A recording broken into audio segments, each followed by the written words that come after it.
Other guests present, welcome to everybody that's here this morning. We appreciate you joining us. Well, the only one that's a little bit warm in Yes, here. thank you. I don't know if we can do anything about it, but maybe we can get Dr. Hillman to give us a little relief. I'll see if I can find somebody. Thanks for that. Thank you. Stacy is who you need to see. Do welcome you to the Board of Commissioners Budget and Strategic Planning Work Session here at the Hillman Seminar Room. We appreciate Dr. Welch and the college allowing us to come use their facility today. It's always good to be on campus and good to be with them. And so at this point, before we take action on the agenda, I'll ask you to check your mobile devices. Be sure you got them on vibrate.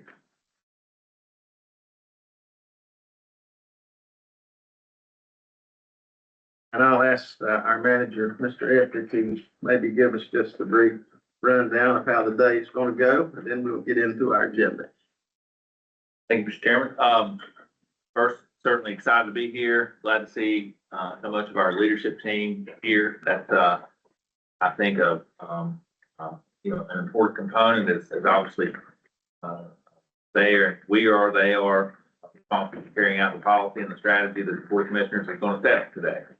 As a matter of housekeeping, we do this annually as we are in the early stages of the budget development process, seeking direction on a variety of different projects. I think throughout the day, it's going to be a long, hard day. Today is certainly more of a marathon than it is a sprint, and some very important issues. And we'll conclude the day with again, County Commissioners going through our prioritization process.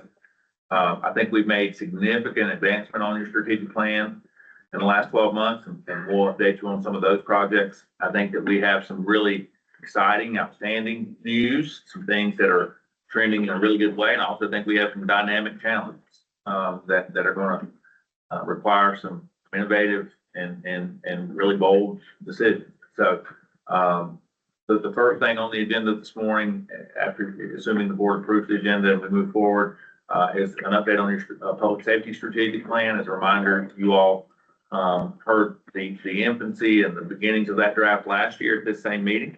And now we've had 12 months to implement some of those recommendations, and the goal is to demonstrate that this board is taking public safety very seriously. You've made significant investments, and I think that the performance indicators are now demonstrating some of those improvements. And following that, everything from water, sewer, public education, budget, resource allocation. There's a lot of things that are we're planning to talk about today, but excited about it. I think we have prepared, and appreciate everybody being, especially our professional staff.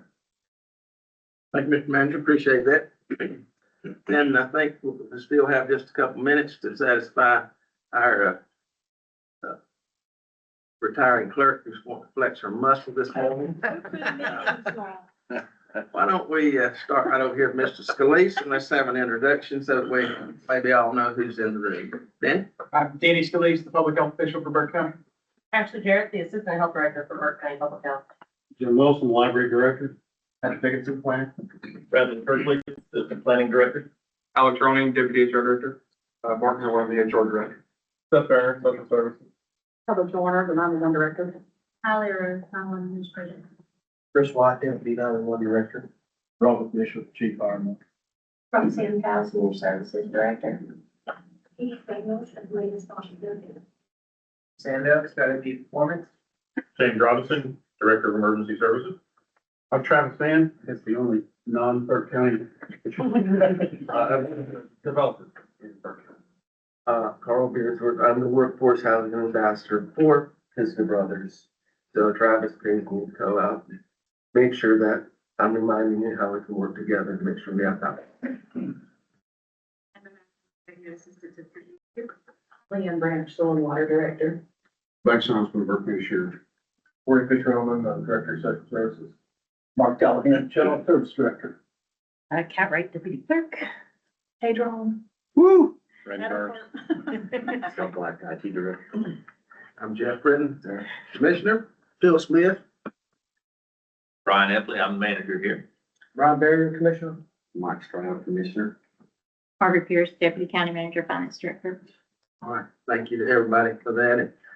And Sharon, wait for that, Sharon. Hey, Sharon. He's quiet on the wall.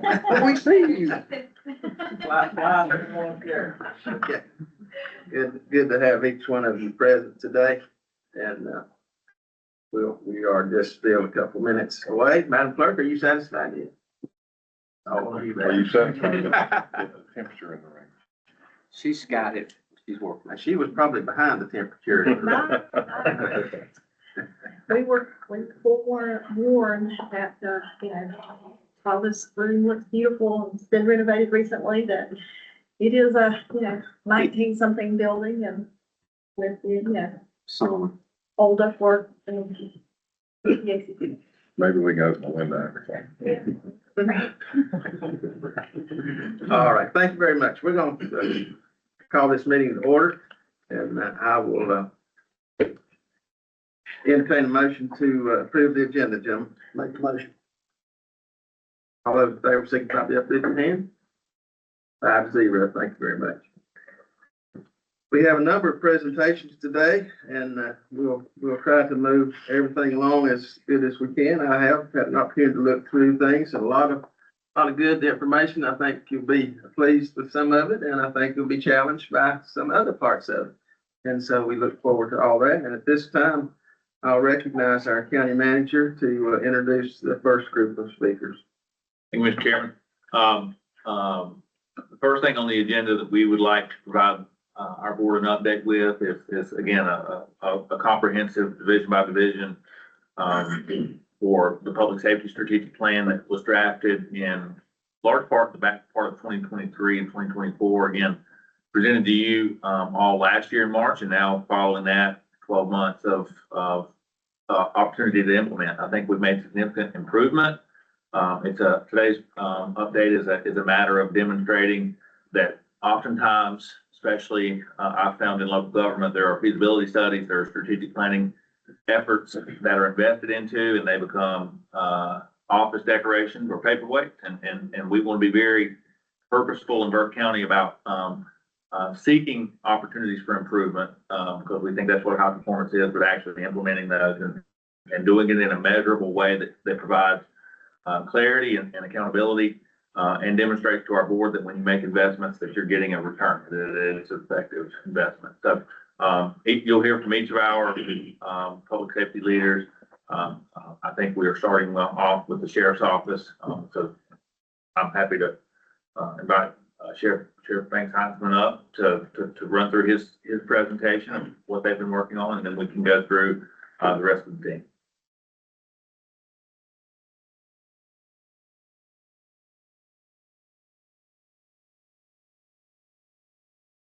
Yeah, I appreciate you allowing me to be here with you today. And one thing throughout my presentation that you're going to hear from me is teamwork.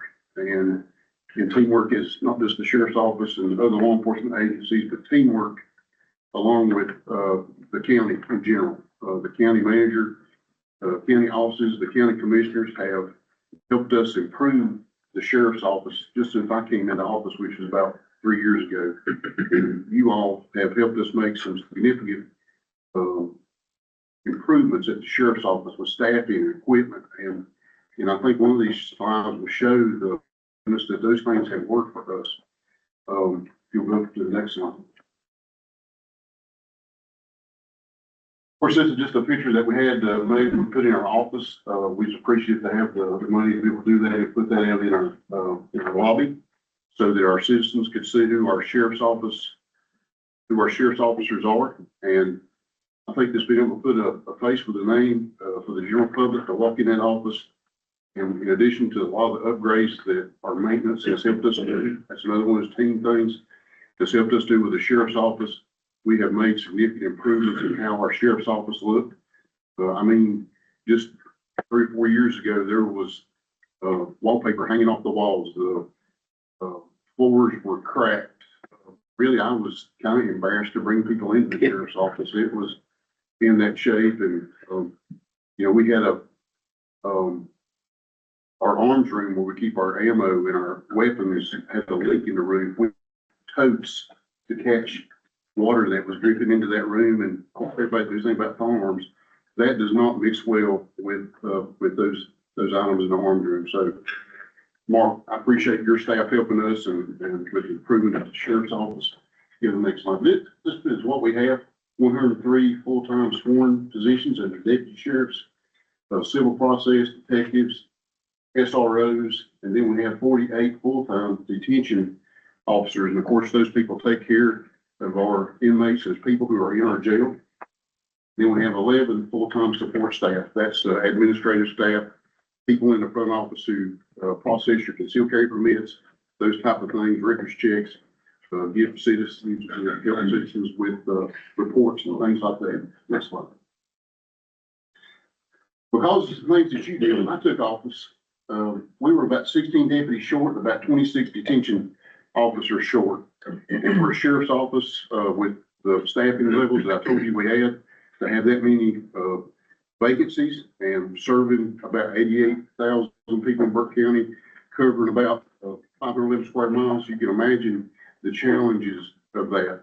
And because of some things that you all have done with pay, equipment, we have become an agency that people can come work for. So we appreciate those efforts. And you can see what we have, what we've done with that. The new hires, we've had 36 new hires. We've had 31 detention hires. Sworn deputies, we've had 16 separations and 13 detention separations. So currently, vacancy wise, we have one sworn deputy, one sworn position with 7 detention officers that have vacancies there. So that's pretty significant if you look at where we were in 2022, because of some things, pay, equipment, things that where people want to come to work at the sheriff's office. Next slide. And we're working on the face of our sheriff's office. We want our sheriff's office to look like the county that we serve. And we've made some good strides in hiring people who look like our citizens. The makeup of the sheriff's office, we have 127 Caucasian males, 39 Caucasian females, 3 African American females, 2 African American males, 3 Hispanic males, 2 Hispanic females, and 2 Asian males. And I think to have a sheriff's office that looks like your community is important as far as building trust with those communities that we serve. That's huge. Absolutely. So we've made significant gains in that area. Next slide. When I took office, there were some things in the jail that I thought we needed to do. One of them was reclassify some positions in our jail and increase the level of supervision, especially. We had 1 sergeant, 1 corporal supervising April Fool, about 12 detention officers. So we reclassified those and made 1 lieutenant, 1 sergeant, and 1 corporal to help manage the operations in the jail. 1 training coordinator and 1 assistant jail administrator. Just in reclassifying those positions, we've not added any new positions in as long as I can. It's been a while. We opened up the new jail. I think we got 64 detention officers to open that thing.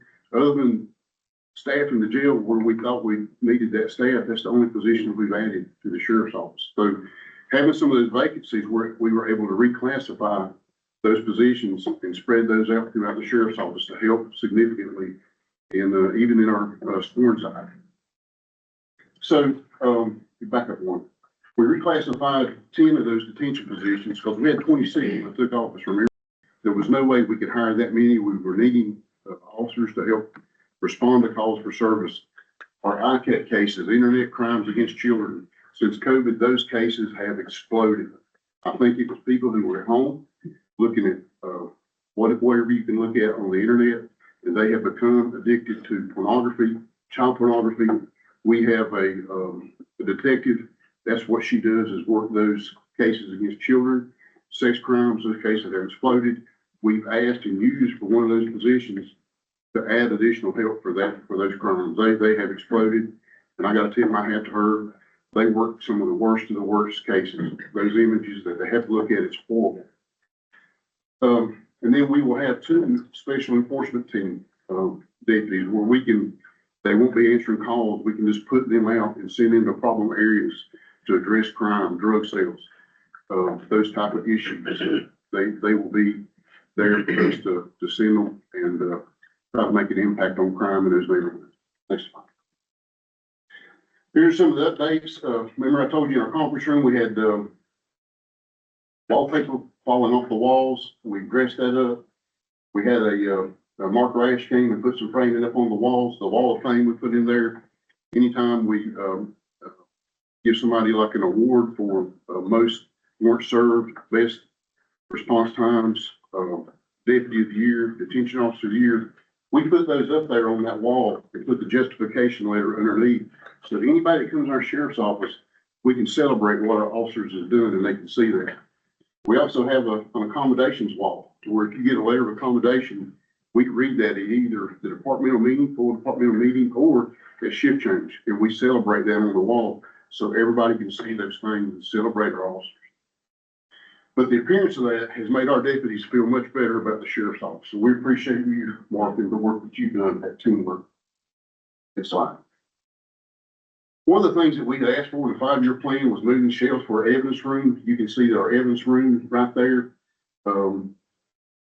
It was full and we had fixed shelving and, we were lucky this one in deals where the Lord was smiling on us. Our captain went over to see his wife at the health department and, noticed that they had some shelving that we had asked for. Brand new, it would have cost $70,000 to $100,000, $150,000. They were going to get rid of them, so we were able to use maintenance to take that stuff up and put it in our evidence room. And so we're appreciative of that. That has made a difference in what our evidence looks like and the ability to, close those shelving in so that we have much more space. It looks better. It's easier to find things. So, and that didn't cost the county anything other than the movement of it. So that was good. Next one. And remember, that's a 1993 building. We've been in there a long time and really that evidence room was a 1993 construction. So over the years, there's evidence in there from cases way back, 1990, 1980. You have to hang on to those things, but we were out of room in there, those shelvings deal. Our overdoses, I think some things that we have done collectively as a team, the health department, the opioid response group, the sheriff's office through enforcement, some education out in the public. The sheriff's office responded in 2021 to 563 overdoses with 43 deaths. I think with Narcan being out there, the availability to get Narcan, that has saved lives. And just the education of these drugs can kill you, that the health department is doing. And I'm excited to be a part of the opioid settlement steering committee. I'm looking forward to helping get drugs under control, get these deaths under control. But in 2025, we responded to 259 overdoses with 24 deaths.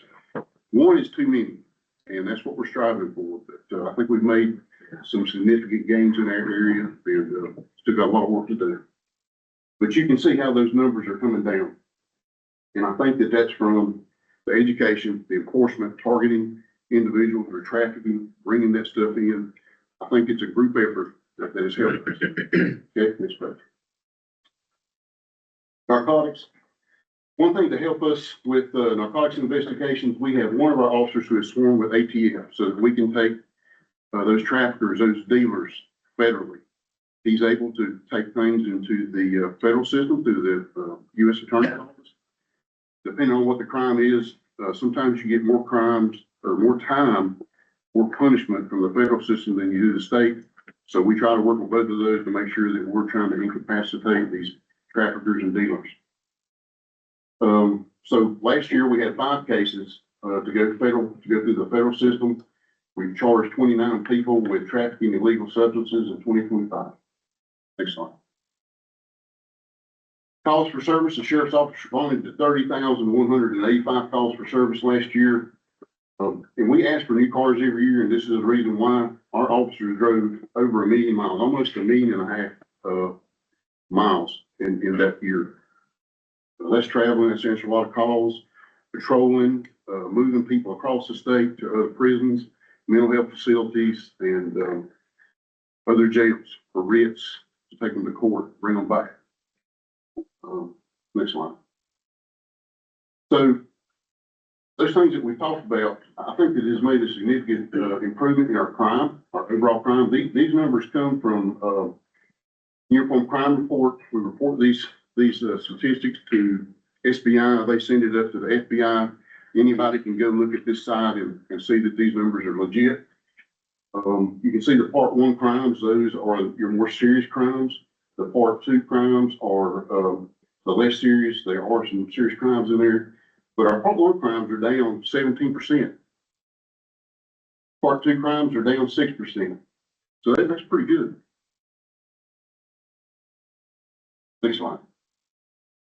Sex offenses, we had one of our investigators to be sworn federally to the FBI so that they can help us with those ICAC cases, those internet crimes against children. It's important to have those federal partnerships so that they can help us. We get a lot of tips on if somebody's got this child pornography or taking pictures and putting those images on the internet. We got a lot of watchdog groups a lot of our federal groups that will give us that information. The opinion I was telling you about a while ago, Investigator Smith, she has investigated 69 sex offenses in the past year, and approximately from DSS helped them follow up on 180 investigations. So the need for another person to help with that, I think that justifies it. Next slide. Jail booking, I won't go through it every month, but last year we booked in almost 3,400 people into our jail. Now, some of those are repeat offenders. They come back, they're repeat customers. Ultimately, we're happy to have some programs in our jail, like mental health. We've got Dr. Coy's group. We have, with the health department, they helped us get a grant. Katie Samuels for the medical assisted treatment program. So hopefully while they're in jail, we can steer them into some type of treatment program for their drugs, mental health, because that's what drives a lot of crime.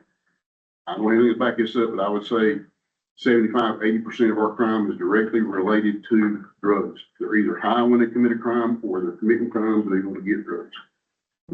Next slide. Some things that you all have allowed us to do, this body tech, Tech 84 body scanner has made, has helped us find contraband coming to jail, drugs, weapons. That was a great buy. We've been asking for that for years. And there's a picture on the next slide that shows, well, let me finish up here. Last year, 2023, we began renting a small number of beds to Rutherford County. The jail inspector actually reached out to us and said, we need somebody to help Rutherford County with beds. They're closing down their jail. So we started taking a small number of inmates, I think probably 10 to begin with. Remember, our staffing was very low. To ask them to manage more for bed rentals, I didn't think we were there yet. So we started out with a few. And between that, and now we're renting beds to Vance County, Cleveland County, Rutherford County, Graham County. And so for a total, we brought in about $1.2 million in revenue just from bed rentals. Now, not all of that is clear money. It costs probably about $20 to $22 per day to house an inmate. So there is some cost to that, but the rest of that's pretty clear money. And so those lights are already on, our staff is already there making the rounds. So that's pretty good to help with the cost of the jail.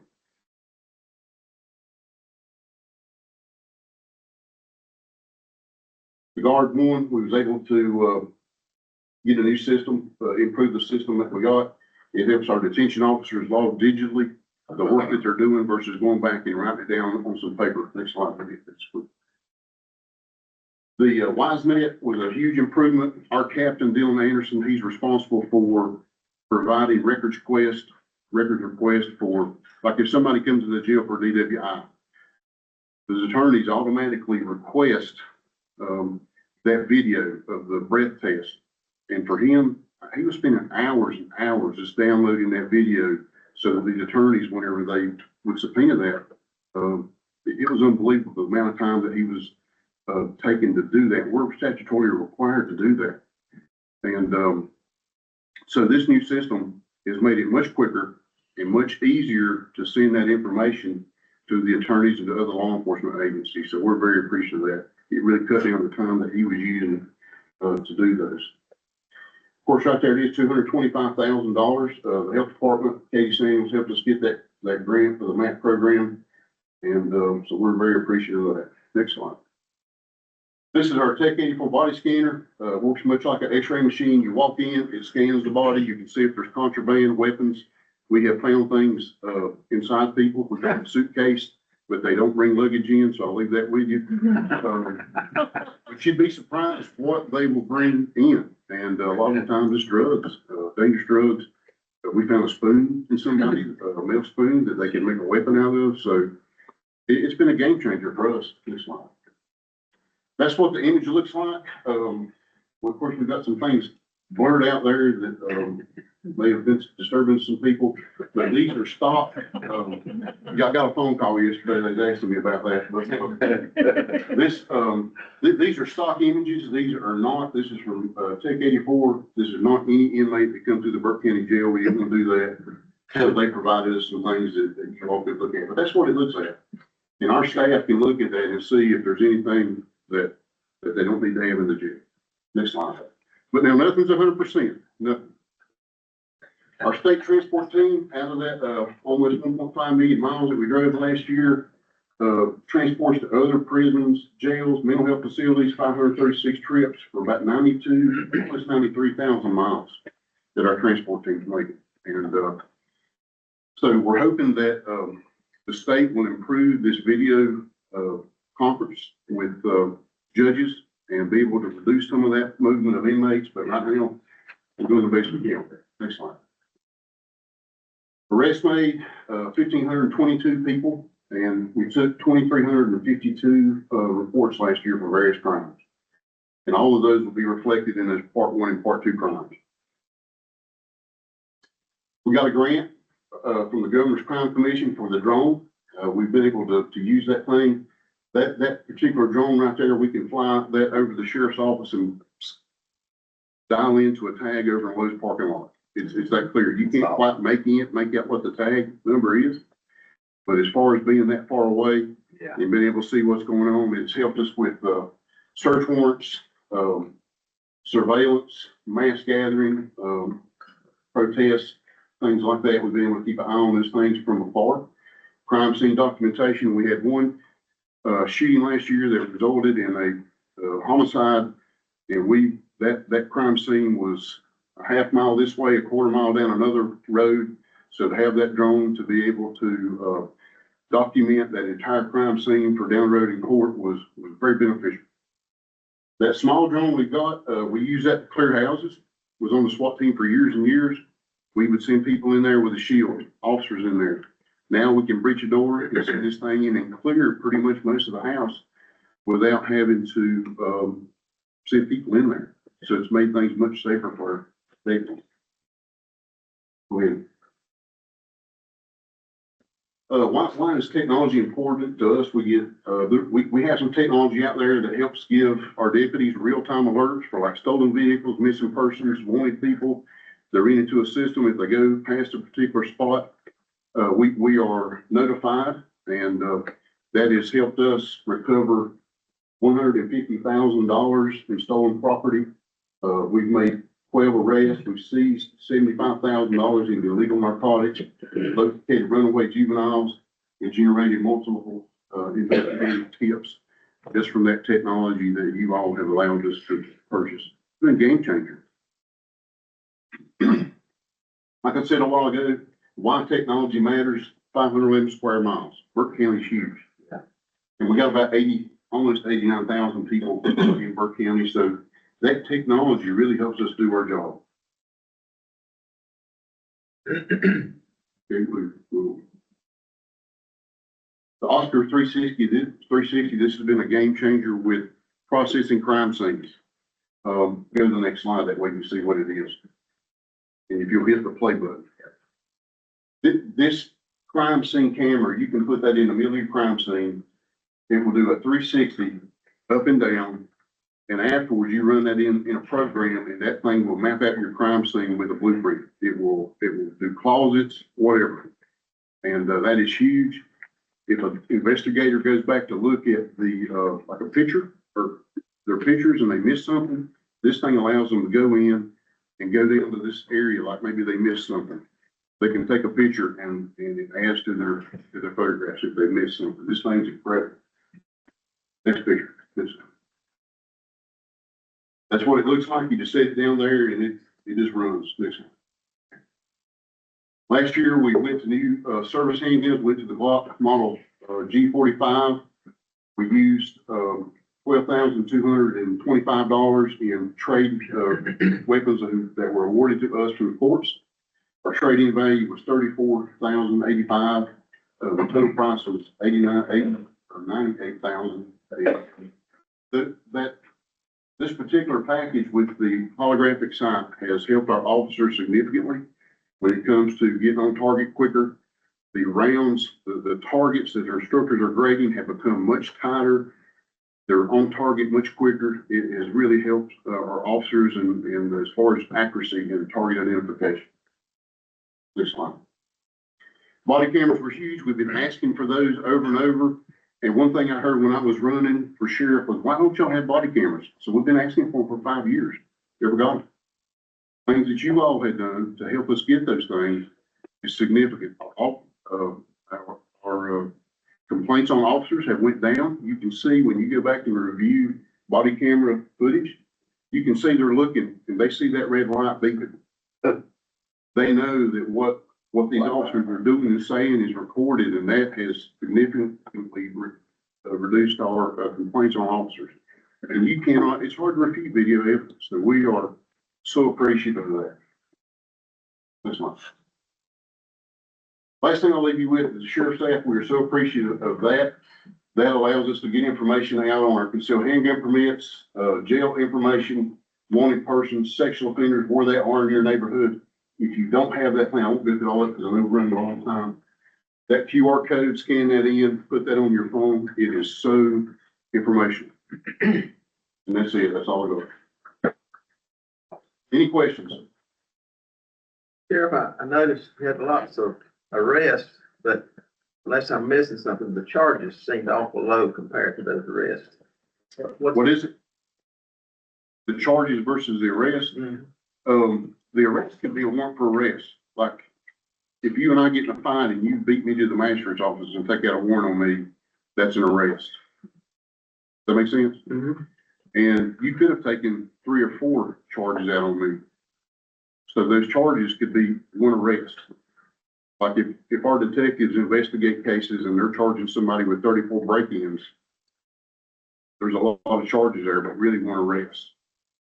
And I think our RMS system views that as one arrest, even when there's multiple charges. Does that make sense? Yeah.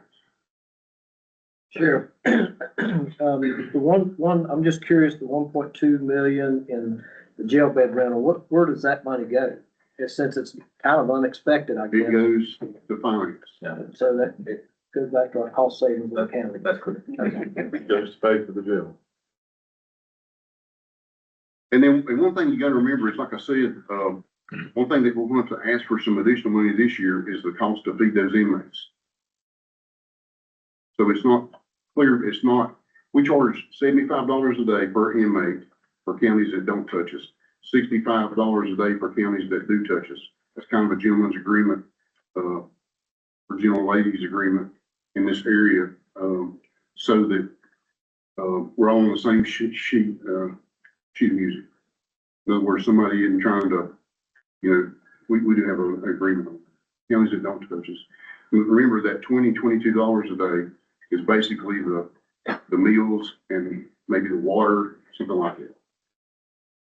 So you do have that additional cost, but you're making that extra. And the lights are already on. They're already cooking. Those detention officers are already making those same rounds. So once we got to where we felt good about if we were safe enough to do that, the staff that we had, we started doing it. Yeah, makes sense. And that was a key, some things that you all done to get that pay up to work lots. Staff. Thank you. One thing, back, cameras. How many more cameras you need? What do we need? I'm the cameras guy. We would really like to have some in our jail for our detention staff.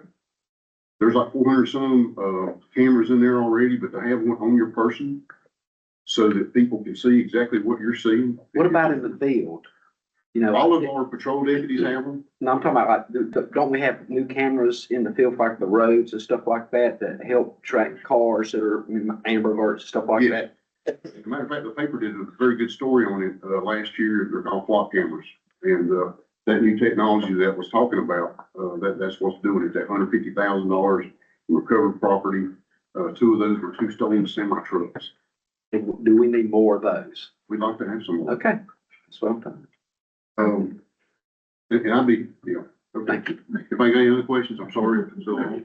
I don't have a question, but I have a comment. I just want to say thank you. Mhm. What you guys have done in the last 3+ years has been transformational, and our citizens acknowledge it, they see it, and just thank you to you and your staff. You guys are doing a great job. Absolutely. It's a team effort. I got great staff, and that's because some things that you all done helped us get that staff in. So they need, we got great staff.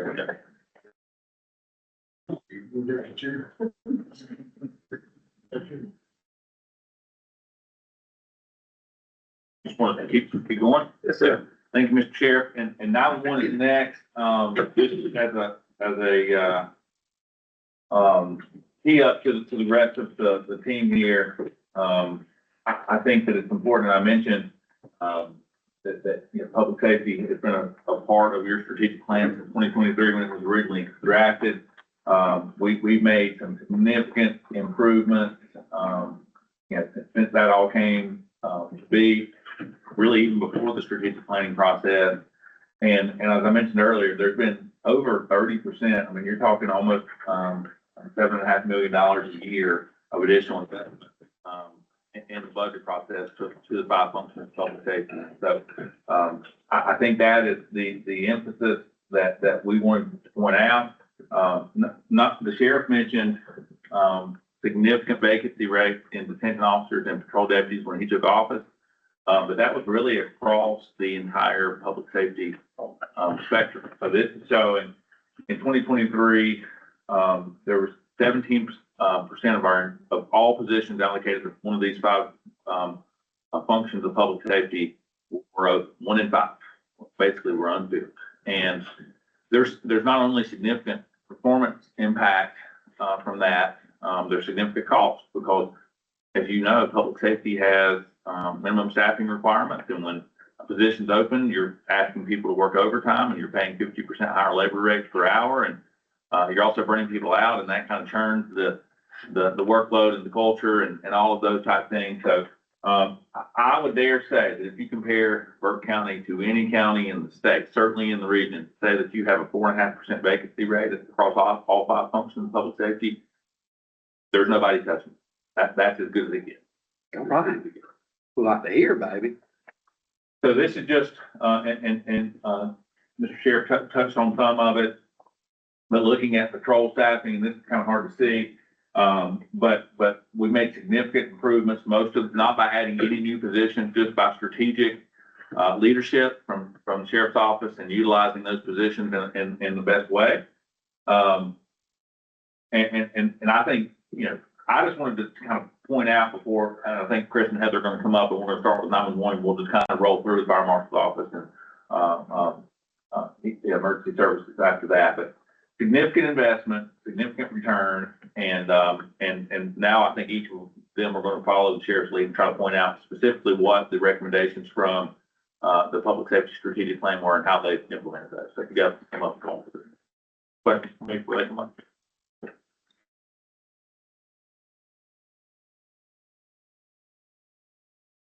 Morning. Good morning. So I am Heather Joyner, the 911 director here for Burke County Emergency Communications, and co-presenting with me today is the Deputy Director, Chris White. I think many of you know him already with the PIO responsibilities that he has also under his hat. So as Brian mentioned, we do fall under the focus area 3 of your strategic plan for public safety and well-being. So just to paint a picture of what we do, who we are. So we are a consolidated communication center for emergency and non-emergency calls here in Burke County.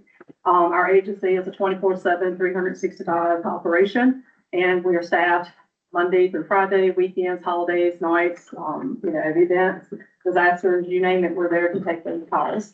Operationally, not only are we answering the phone and taking these calls, we are also dispatching our responders. So we dispatch for 6 of our law enforcement agencies here in the county, the sheriff's office being one of those. A lot of those statistics he showed, it was a person behind the scenes dispatching those and supporting and coordinating with him, his department or office, on those calls for service, as well as your municipal police departments here in the county. We also dispatch with our 19 fire departments and also automatic and mutual aid agencies around us as well. Fire marshal's office, emergency management, countywide emergency medical services with 7 stations that are strategically placed in the county as well. Animal control within our townships, and then public utilities and after-hours support for some of the county departments. Again, just a statistical overview, which we'll show you a chart here in a minute, but last year we processed roughly about 200,000 phone calls coming in our 911 center. And out of those calls, it transmissions over to about 200 million radio transmissions, kiosks to our police, sheriff's office, law, fire, and medical. So not only are our telecommunicators answering these calls for service, but they are also credentialed in emergency medical dispatch and emergency fire dispatch and police dispatch, as far as giving pre-arrival medical instructions or safety instructions or support instructions to individuals who are on the phone waiting for help to arrive. So this is just a screenshot of what I was talking about, those 200,000 calls that we're answering into million radio transmissions. So this is the fiscal year 24-25 leading up to January of 2026 call data here. So the majority of our calls, about 74%, are those 911 emergency calls that require dispatch for police, fire, medical responder, or health and human services response. And administratively, it's about 25%. And the 1% other is next generation 911 is becoming a thing now. So that is your text services to 911. That is individuals who may not be able to speak or not in a safe place to be able to speak. They can text to 911 and get support and services that way. The peak in the call volume too, if you notice the summer months, this is when activity is on our great landscape here in Burke County. People like to get out, they like to hike, they like to fish, they like to do all these things. And so call volume typically, peaks up in those summer months.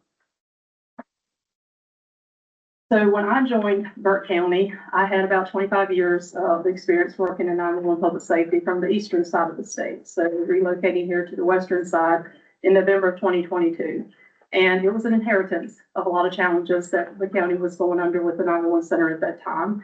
And so by creating our current administration team that we have now, we were already working on the roadmap that when the strategic plan and assessment came in, that it backed up basically what we were already kind of putting in place. And there were 6 focus areas that we were working on that they supported as well. The call processing, how do we better utilize our staff, and efficiencies and proficiency of our work. The utilization of our technology. Are we taking advantage of all the features, bells and whistles of the technology that is available to us? Retention.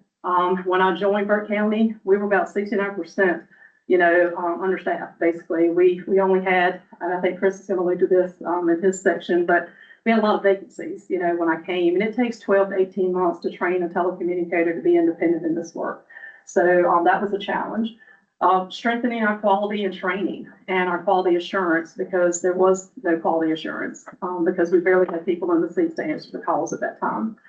A backup center, having a fully functional operational backup center that if we had to relocate our primary site, we still have to answer these calls. We still have to dispatch these units and the officer responder safety and take care of all that.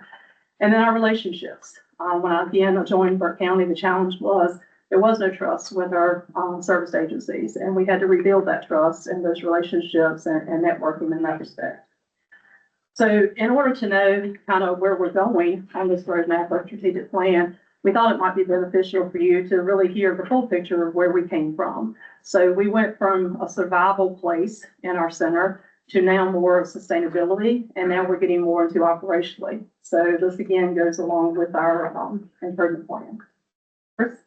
Yeah, so 4.5 years ago, I was on the floor and working as a 911 telecommunicator supervisor. And, we didn't have an admin staff that was particularly engaged, with that. So when the opportunity came and arose in 2021 for myself and Terry Lell to move up, we inherited, just a mess. And quite honestly, we had 23 vacancies out of 36, full-time positions. Terry and I were spending nights at 911 center, working around the clock, trying to hire staff in. And then our director, left just a couple months after us moving up, and there was no succession planning for us to move up into this role. So, my second day in the operations manager position, I was handed a contract for a CAD vendor, computer aided dispatch vendor, and it was 114 pages, and it was asking me to go through that and find where we had messed up. And that, of course, that was a little bit of an undertaking. Never looking at a contract like that before.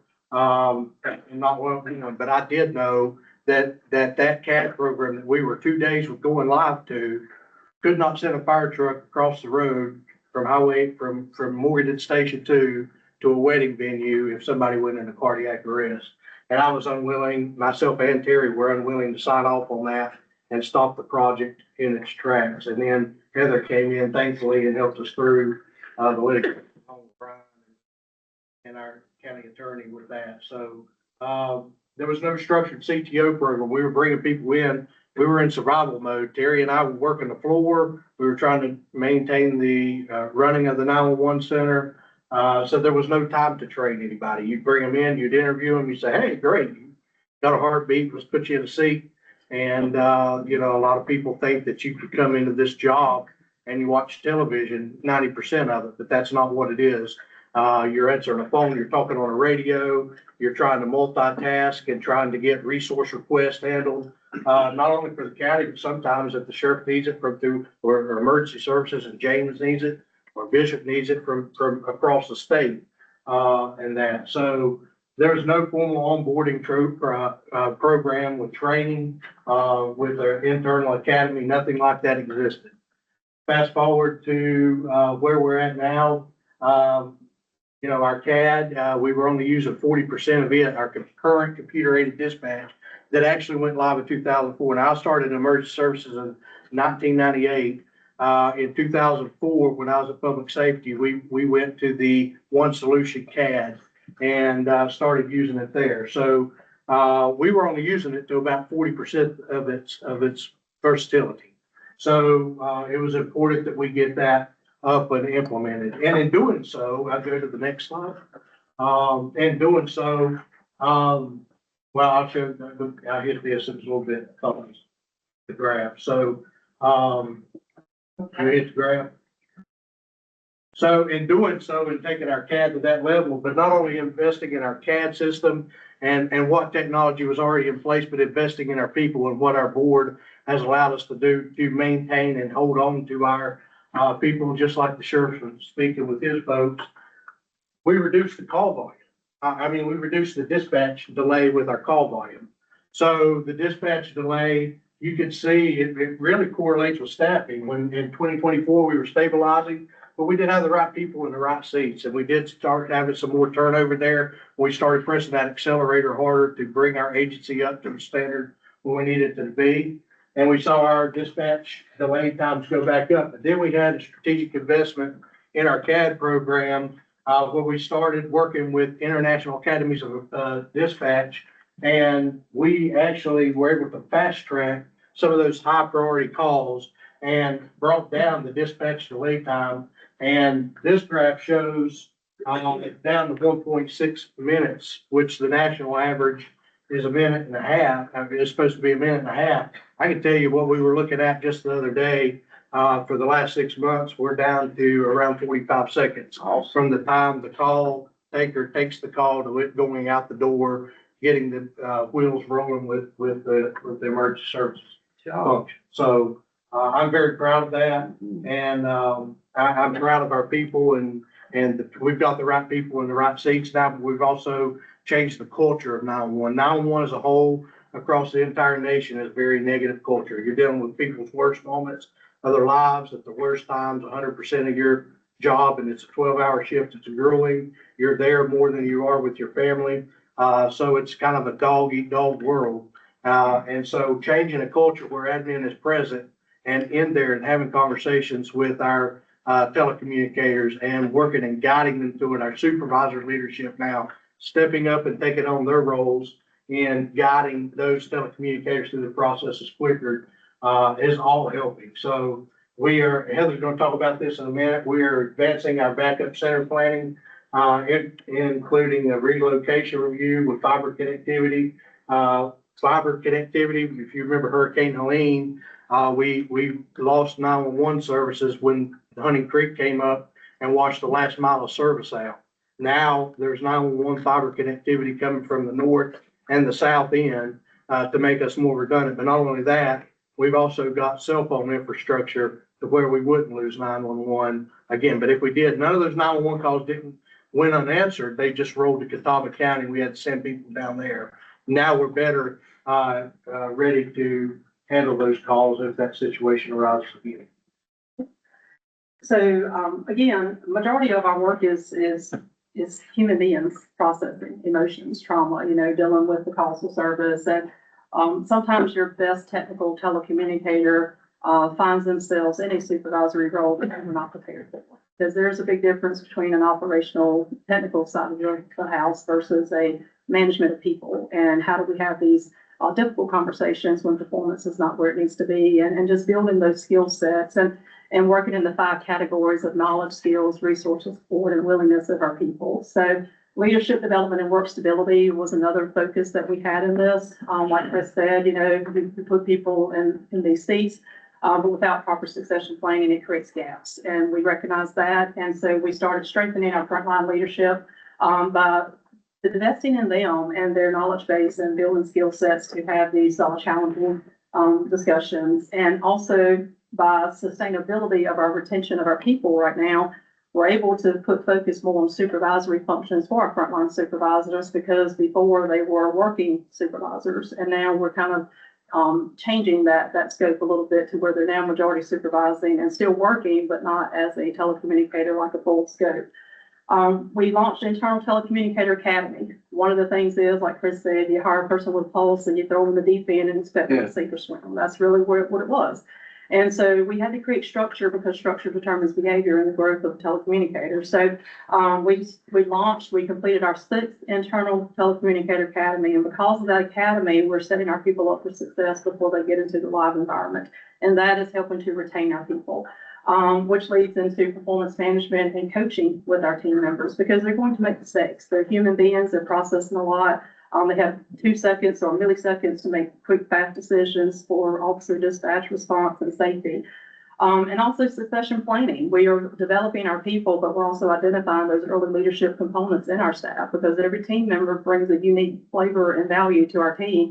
And so we're working in succession planning and building a pathway for development. So Burke County will never find itself in a position where leadership is gone and nobody's at the helm and nobody who knows how to guide the ship. So we're actually building a sustainable, work plan.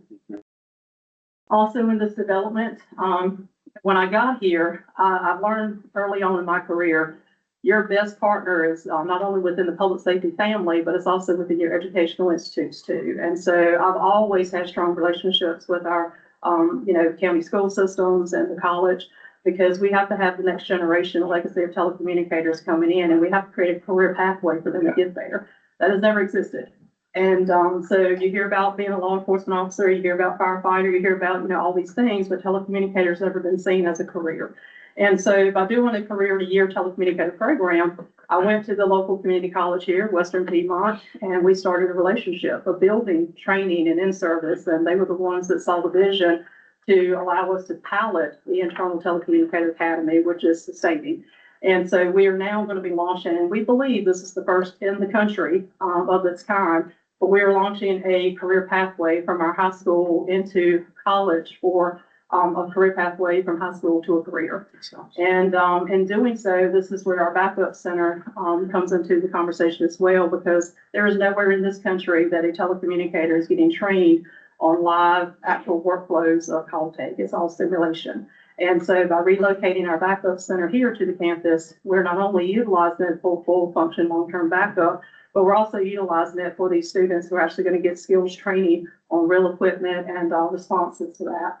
One of the things too we wanted to do was to put the data in the hands of our responders. So we created or deployed the Freedom application from our CAD. So this allows for situational awareness that if our sheriff was out of town, he can still look and see activities and calls for service that his team is doing. It helps him if there's ever a hostage or some type of standoff. I mean, he's got CAD in his hand where he can kind of keep up with what may be going on, even though he's not here in Burke County.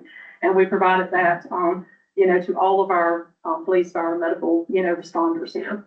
And again, emergency management, working with our fire chiefs. We never had really relationships with our fire chiefs. I was told I'll never be able to get them in a room together, and we've done that. We're able to obtain that in quarterly session. So our next phase of growth and strategy is basically continuing our backup, continuing, continuity plan or continuation of our plan with that. Again, utilizing grants and existing capital and things to create that minimize of the local budget impact there. Doing our upgrades in alignment with all of the technology that is there, staying on our tech plan with that. And again, the career to year program that we're going to be trying to launch this fall. And then also maintaining our operations and readiness for disasters and infrastructure disruptions and critical incidents here in the county. So we've come a long way, but we still have a long way to go. And we could not do any of what we do without the support of our county management team, as well as, the board here and the focus that you have put. And we're very grateful for the opportunity to provide this update, and we're going to continue on. Any questions? Man, I just gotta say, off the chain, man. We kicking it, man. We kicking it down, baby. I mean, y'all are doing it, man. Y'all all are doing it. Good job. Thank you. And we couldn't have done it without our backbone, because there were 7 telecommunicators on the floor that are still here today that were here when I came that had made that possible. So we could not, like Sheriff echoed, you can't do it alone. You have to have a 14, and we were blessed to have what we have. I will forever be proud of the fact that we, in our 23-24 budget, made an investment into public safety, into our county. But that investment would have been for naught had it been for all of you guys who implemented. This is amazing, and I appreciate you. Yes. Thanks, sir. All right. I think emergency services is next. Thank you.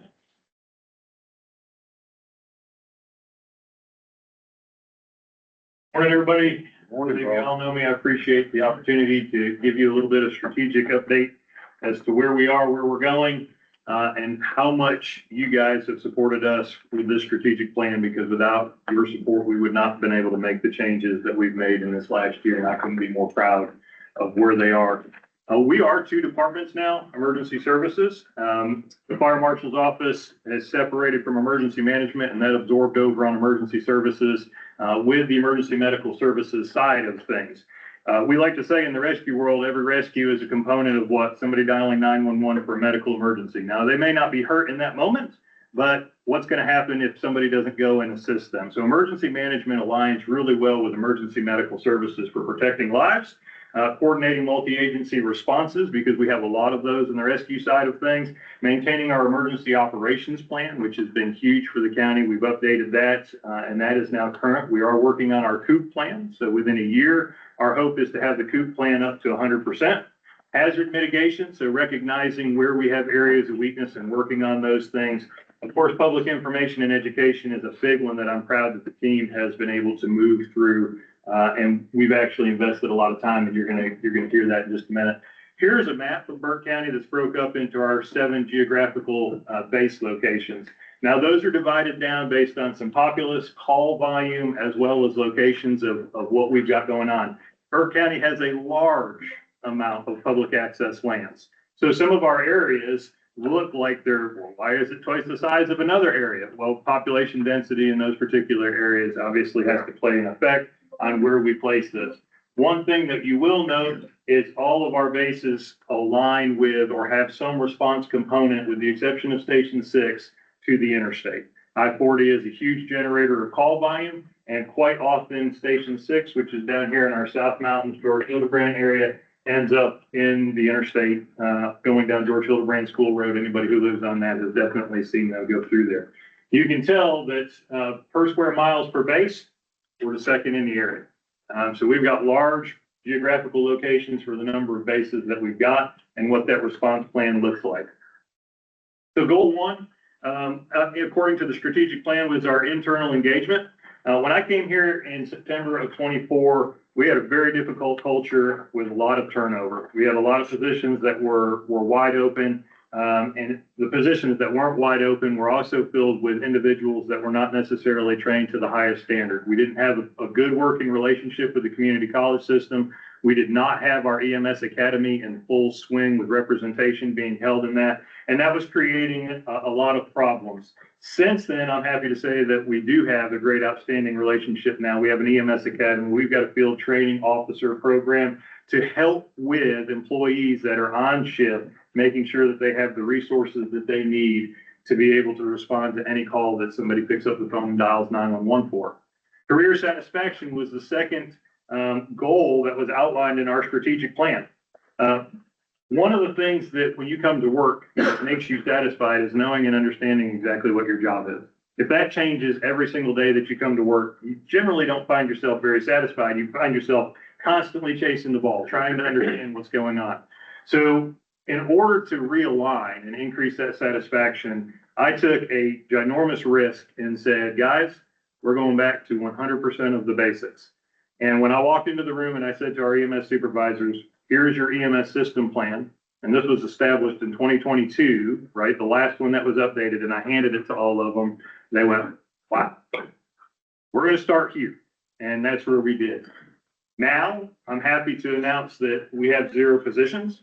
We have 0 vacancies. We have no full-time employment opportunities with Burke County Emergency Medical Services. Our BEAR team, I know there's a slide in here. There's a little discrepancy that says we have 1 position there. We don't. We made an offer. That employee starts orientation on Monday morning. So we literally, within our emergency medical services, have 0 positions. This slide, my slide shows a little bit out of alignment with this, but we'll get back to where we need to be here in just a minute. Quality and operational efficiencies. This is a huge one. So once upon a time, when you heard EMS, and for some of you in the room, sorry, we're just going to point you out, right? You remember Joey or Johnny and Roy, right? They get in the ambulance and they're running 100 miles per hour and they're calling back on the radio and we're going, hey, we need resources and we need you to tell us exactly how to treat the patient. That doesn't exist anymore. So high functioning, high quality EMS systems function under protocols. They function under driven expectations, and those things are outlined in clear within the EMS system that is established by the Office of EMS for the state of North Carolina. I am super excited to say that we have 98% compliance for the state of North Carolina. 95% of every patient chart that we run is directly in alignment with every protocol that we have. Now, why is it not 100%, one would ask? Well, we have to leave some autonomy to the provider that's sitting in the room. If we go out to you and you're saying that you have chest pain and we get there and we start down the chest pain protocol because that's what it says that we're supposed to do, but now we realize that you have angina or you have, an upset stomach that's creating some referred pain, that moves you away from the chest pain protocol to another one. And that's where you get that little bit of margin of error. Hey, James, just can I make a point that not only is the most important thing proper diagnosis and medical treatment by the provider there, but that also has a very clear linkage to billing and cost reimbursement. For the PCR be done correctly, it is critical to that. That's correct. Yeah. So this is the slide that Brian's referring to, 98.5% billing compliance. So that means less than 2% of our charts get kicked back to us to have to go back to providers to be able to say, we need to figure out what's going on here. And that's huge when we start talking about revenue and reimbursement for our system. So not only the collection percentage, but it's also compliance from a regulatory perspective, both of which have seen significant improvement. But when you're in-house, you can control both sides. I just want to point that out. Thank you. This is a big slide, right? So when we talk about operational efficiencies, one of the things that we realized, and if I go back one slide, and I apologize for jumping, this is what we had in 24, 25, and where we are currently year to date in 26. Our initial rolling response times for EMS were over the 10-minute mark. And that's adding in a shoot time. So this shoot time is how long it takes from the time dispatch hits the tone So our crew rolls out the door, okay? And that, you can't expect that to be instantaneous. Now, there's sometimes that it's in a 10-second response time. But what happens if you're in the middle of a chart and you got to lock your computer down so that you're not in HIPAA violation? Or what happens if you're sitting in the drive-through line or waiting to pay for your meal? So there is going to be some variance there. The state of North Carolina says that we have to have our ambulances en route in under 3 minutes. We've remained under 3 minutes, but they want us to have less than a 10-minute response time. And right now we're averaging out at the 8 minutes, 8.5-minute response time, which is outstanding. It has direct correlation with what we're doing here. So long response time, you have poorer outcomes with CPR success. Now, better response times, 28%. We are one of the leading agencies in the state of North Carolina with cardiac arrest survival rate and data. This is just a slide to show where we are. I'm super happy to say that we're less than that 1%. That's exciting, right? We've hired people in now that's got 20 years of tenure that are looking to finish their career here. We're attracting individuals from all kinds of agencies and accountability. This is just another slide. We actually track and break down, because it's critically important to us. We operate 4 shifts. Now, it's one EMS system, but it's 4 shifts. Prior to 2024, those 4 shifts all acted as individual EMS agencies, so there was no efficiencies. We now hold them accountable to each other as one agency to make sure that we're all doing a standard practice, because that's the way the system plan is designed to work. And this just outlines and shows you guys real time where we are and how that works. Community engagement was one of the items that was definitely lacking and was identified in our strategic plan as goal 4. How do we get out there? How do we make sure that we're touching our communities? I'm happy to report that last year we dedicated over 125 hours specifically to community engagement. That's going into the school system, talking about jobs. That's going to churches, doing hands-only CPR. We calculated that. Never before had any of that ever been recorded. Nobody knew what those numbers were, but I can tell you that without a shadow of a doubt, 889 citizens were personally touched by providers of emergency services to make sure that they knew how to do hands-only CPR, or they knew how to operate their AED, or they knew what the emergency operations plan was, or how to be prepared in a disaster. That's critical. This time is of the essence with emergency services. Partnerships. When I came in 2024, it was pretty strained.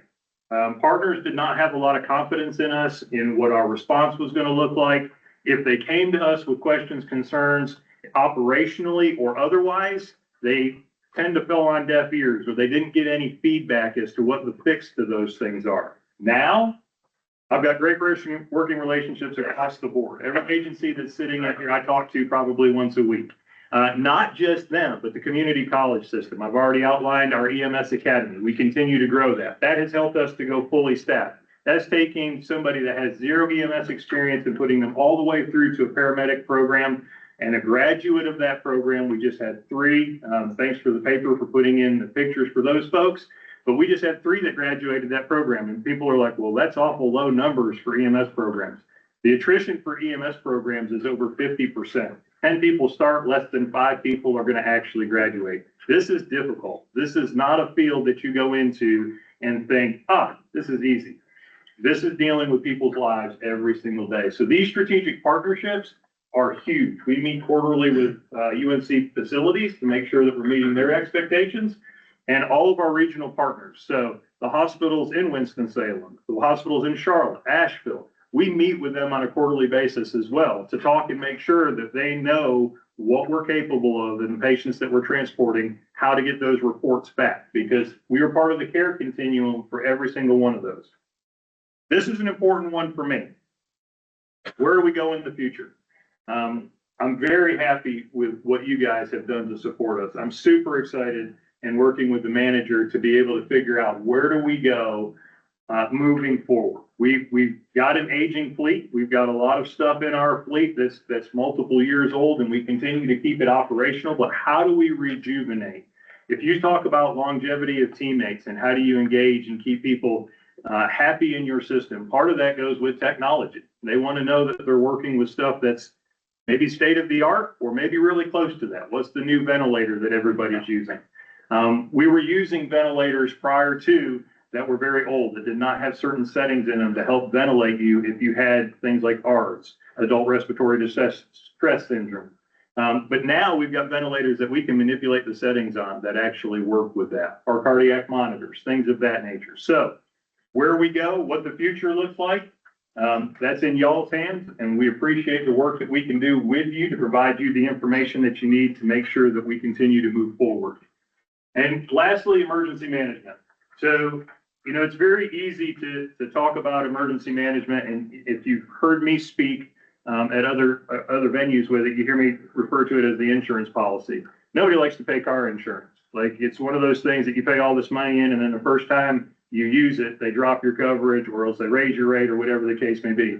Investment in emergency management is critical for what we can do for the citizens of Burke County. It's making sure that we have the domestic preparedness and regional assets operational and ready to go when they get requested by our state partners. It's making sure that our homeland security assets and other pieces of equipment that the county has purchased over the last 20 years are ready and willing to respond, making sure that they can get where they need to go and they remain operational throughout that. I think we've seen that during the hurricane. We were able to respond to those things. We've seen that through the snow and ice storms. We were able to stand up the shelter and be able to be operational with that.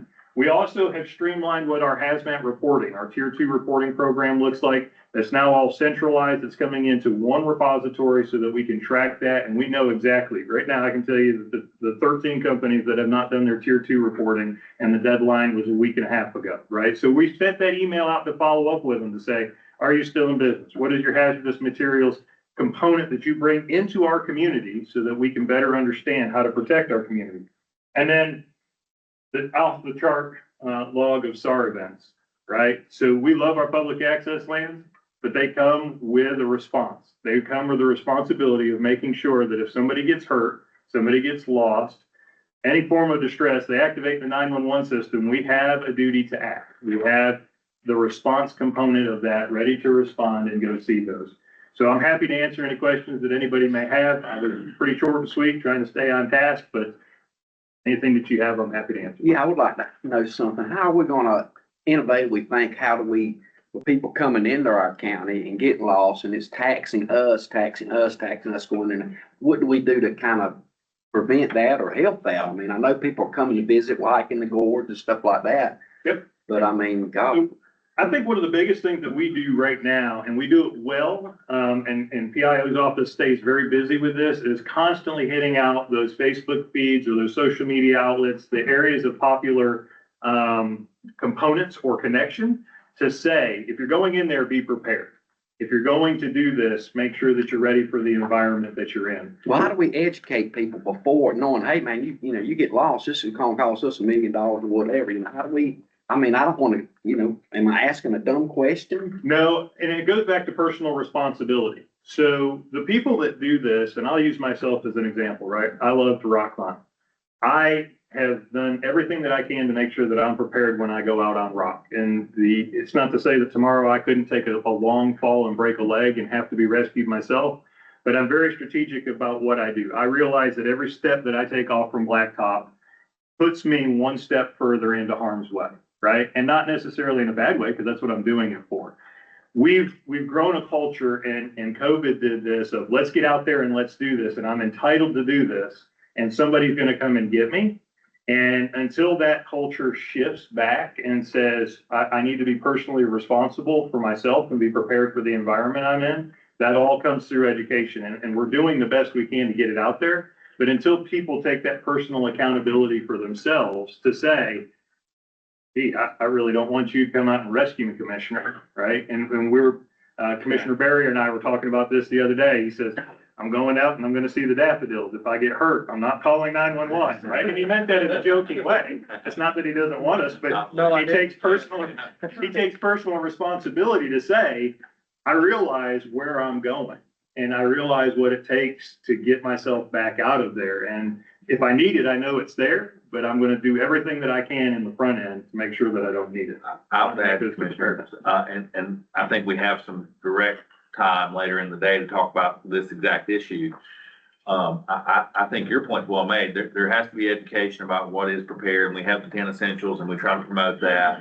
But I also think that the most critical, in my opinion, we'll talk about this later, is it's not only Burke County's responsibility. There are other players in this market that just aren't shouldering, any of the responsibility. And I think that we need to rethink, react, rebuild, rethink, right? We need to rethink how this burden is being allocated, and we have some dedicated time for that later this afternoon. Thank you. Okay. Good job. Thank y'all.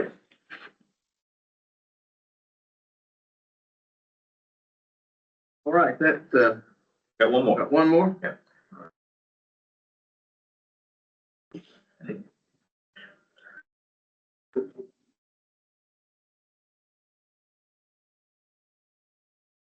Good morning, Robert Bishop, Chief Fire Marshal for the county.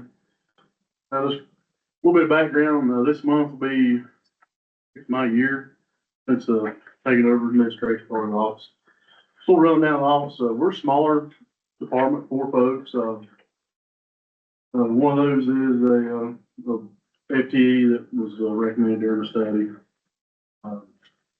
The chief, the deputy, investigator, inspector, and the 4th FTE is, administrative type person and does inspections, investigations too, so they're kind of hybrid. They can help us go wherever, do whatever. Something to kind of think about. For James's last slide, looking at your numbers of rescues and everything that was done last year, and years before that. Imagine all of that call volume, then some of the data you're gonna see now with fire inspections, fire investigations being split between 3 people. It's heavy workload, extremely heavy workload. The number 200 don't look like a lot, but 200 times 10, 12, 16 hours on each call or the peak. So as of right now, we're about a year in of being separated from the EM. All of our folks did maintain all associated training, so we can still backfill. Something bad happens, we're not gonna be like, hey, fire marshal's office, don't do that no more, we're out, see you tomorrow. We're still gonna help, we're gonna help. Everybody that knows me knows that I'm not one of those, that's not my job. I'll help whoever. They're primarily now fire investigations, fire inspections, and we have the little subcategories of things we handle below that. Something more recently, I kind of found that we weren't tracking with the way we should be fire injuries and fire fatalities. We had a couple cases, had 2 cases in 24, 2 fire injuries from illegal burning that resulted in fire fatalities that we didn't have statistics on. Through our stats off to the states. So pretty good handle on that now. There's still some things we'll respond with EM on. I'll get to that here in a little bit. But we sort of liaison between the county administration, board, and all our fire departments, emergency service agencies in the county. They're not county related. So we have 19 directly affiliated departments in the county. We do have 3 that come in and have territory in the county. So we still include those in the association meetings and all of our informational releases that we send out. So day-to-day operations, like I said before, just fire inspections, fire investigations. Before, I can't tell you how many times we've started inspection somewhere, like school inspection, commercial inspection. They call, hey, guess what? Somebody's daffodil plants, their ankle broke. Here we go, we're gone 12, 14 hours. And then, the next day, the schools or whoever was set up to be inspected that day has to be pushed out, and it's hard to track. And what I'm getting at is I think, I'll go ahead and tell you, initially, I was not for the separation of the fire marshal and emergency manager. That is just, July this year will be 7 years I've been at the county. I've been in emergency services 25 years, and we get kind of stuck in our tradition, our culture. I've been so used to working in it, and I guess in my mind, I was thinking it's mine. I want it, and the more I thought about it, and the stuff that was highlighted in the study, the 3 main efficiencies we had, I was like, there's no way that we can maintain the same staff we have now and then make Burke County a better place to visit, live, do whatever. So, I highlight that down. three other departments. So, you know, day to day, we do fire investigations, fire inspections now. We do, if EMS is calling for help on a medical call and one of my folks is nearby, we go help. I would expect that. If it was my family member, I would want get somebody to get help. And I don't know how many times that we drive EMS in to the hospital or a heart attack patient or whatnot. So we do process quite a bit of evidence as well. So, yeah, that means a trip to Edneyville. Around so often. So our continuing education is another area we were very lacking in. So just at a minimum, each of our folks should have 170 hours a year. And that sounds like a lot. It is a lot, but it really isn't a lot. You break it up. And some of it can be tied back, you know, like your emergency medical technician. You know, we don't function as EMTs, but if I want to stop and help one of James' crews on the side of the road and, you know, kind of be covered, I need to be EMT and just have to have that continuing education and maintain certification. It's kind of a little, you're going back to the study, we identified some deficiencies through the study. Our three biggest areas have been staffing, our records management system, and,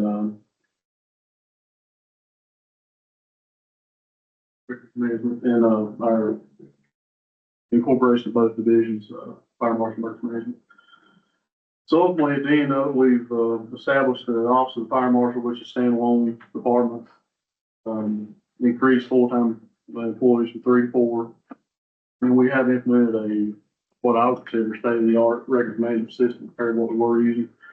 I joke a lot that what we were using was comparable to Microsoft DOS. And it was, I mean, it done what it was supposed to, it was just pulling data from it was horrible. And there was no expansion with it. What it done is what it done. You couldn't get it to do any type of statistical data or anything like that. So we went with a company that's, initially it was actually a little bit cheaper than what we were using. We've since then added some modules to it, and there's a lot of room for us to grow with this software. So it'll work out good for us. It's I generate our operational information for meetings and stuff. So where we were for about 15 years, we operated fire marshal's office, emergency management. Just kind of highlight, you know, all your EM responses. That's keeping up EM equipment. That's, you know, the part you don't see, changing tail light bulbs on trailers, fixing, you know, dry, rotten tires on trailers. And I mean, James will tell you too, or anybody that does anything with emergency services knows that anytime you touch something, something's not going to be working right. You know, the trailer plug's not going to work. It's something all the time. All the time. It's I don't care how good you take care of it, it's going to be something all the time. But you know, like I said, it was hard to keep up with. There's a lot going on. And, I'm one of those that, I guess I consider myself kind of old school. I'll push myself and just whatever. But you know, when other folks tell me I need to start slowing down, it makes me realize I'm probably one of the good. So with the consultant study, you know, like I said, we increased staffing levels, gained compliance for required inspections for North Carolina Fire Code. We were at, when I went into the interim, November, December, we were around 15% completed in the county for commercial inspections. We maintained that at 15% on up into March. And, you know, really at that point in time, we were down to 2 folks. It was me and the guy that's deputy now, and we hadn't hired the 4th deputy yet. But that's a lot of county, a lot of territory covered, and we were still doing just me and stuff too. So, you know, getting that 4th person's helped us out a lot. So I would really like us to see Bill expanding more later in the future, especially those parts. More specifically around the school inspection time. We have 27 school building record inspection every year. So kind of going back 5 years, 5 years. You kind of see our call volume. That was with 3 folks. And the 15% annual inspection rate, where that's an issue is we were inspecting my North Carolina off-state fire marshals in late 23. Late 23, I'm sorry. We were pretty close to being put on probation by the state for inspection program. So what happens with that, they come in, they take over your inspection program, and, they have their own team come in and perform the commercial inspections. The state would get all the revenue generated from those inspections, fees for, permits. And once your agency gets to a point where you think that, you can take your program back, you have to submit in writing 2 years notice to get your program back.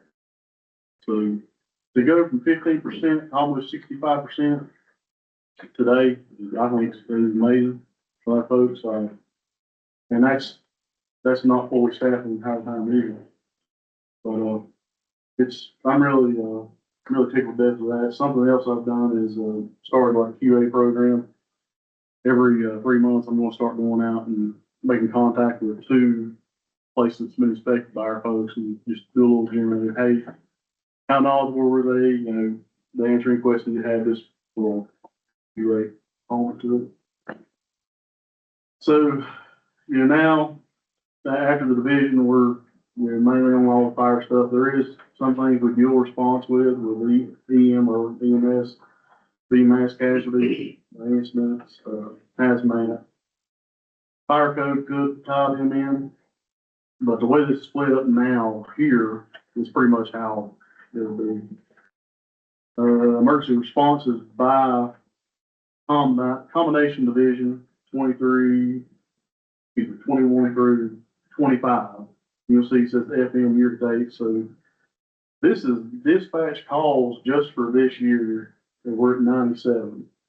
So then I've done a projected annual response for this year, and it's around 570, which would be around, give or take 100 more than what we were last year.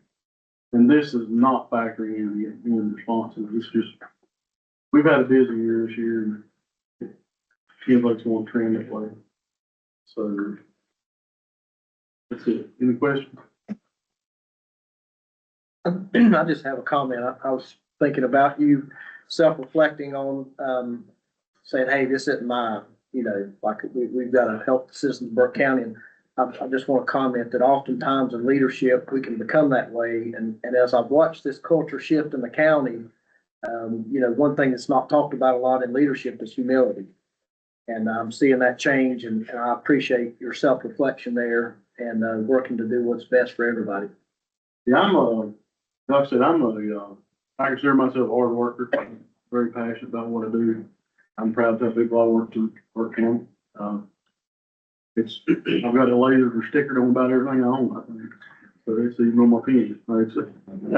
But, I do feel like, not saying nothing bad on previous administration, I do feel like public safety wise, communication with public safety administration right now, we're probably more aligned than I've ever experienced in the past, as far as just everybody knowing what's going on. I think we're going in a good direction. Yeah, good job. We're gonna get you some more people. It sounds like we got a reputation for that. Seems like we got a trend going in our departments. We're getting staff and everything else. It's, we're a small department, and, you take one out of those 4, that makes a big difference. And if you were looking on the one line graph, you seen a big dip from 2022.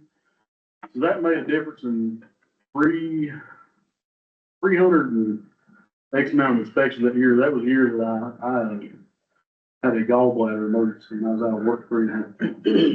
That must have been impacted. Just one person. So. It seems like we need a mobile pit crew for all of you. So you don't have to do all that lights. But I think we're in a good spot. We're moving forward. All right, thank you. Any other questions? All right, thank you very much. A lot of good, information this morning in relation to public safety. A lot to be proud of, and I think also, things that we can see that, where we need to continue to keep working.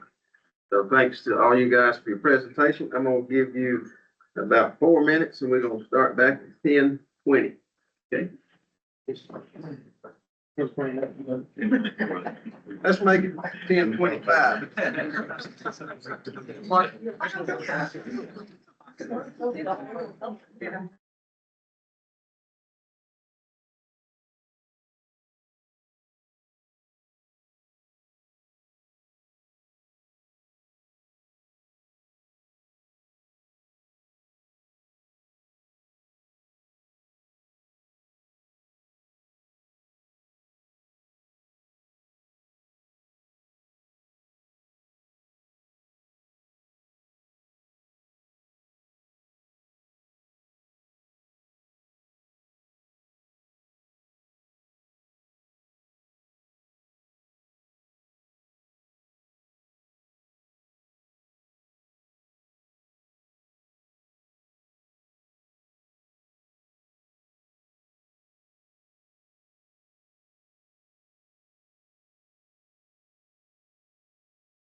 Think break up a lot of good conversation, networking. And we've got work to do, so Mr. Manager, if you'll introduce our next topic here. Yes, sir. Thank you so much. We're going to transition from public safety. The next two items are more about the development community, starting with public infrastructure, primarily water sewer. And then we'll transition to the regulatory side of the development policy to talk about housing and pursuit towards UDO and some of those things following that. But this is a similar to public safety last year, where you guys were introduced with the public safety plan and a year to begin implementing that. And I too would echo the board's comments. I'm super proud of the team that all they've accomplished. You also heard about the AIA study last year, and Chuck and Sydney from Willis Engineering back with us again this year. And so I thought I would just provide a little bit of context and background of kind of follow up from last year. We've moved that ball down the court now a little bit further. Completed the full AIA study, which was a huge accomplishment. Just like each of our public safety leaders referenced recommendations and topics that were going into that. Really, this asset analysis on the water sewer side is the exact same thing. It's taking a deep dive, a very objective, professional, data-driven review of our infrastructure system. And here's what I would say. Why is water sewer important? From a public policy perspective, why is it something that warrants investment and being managed properly?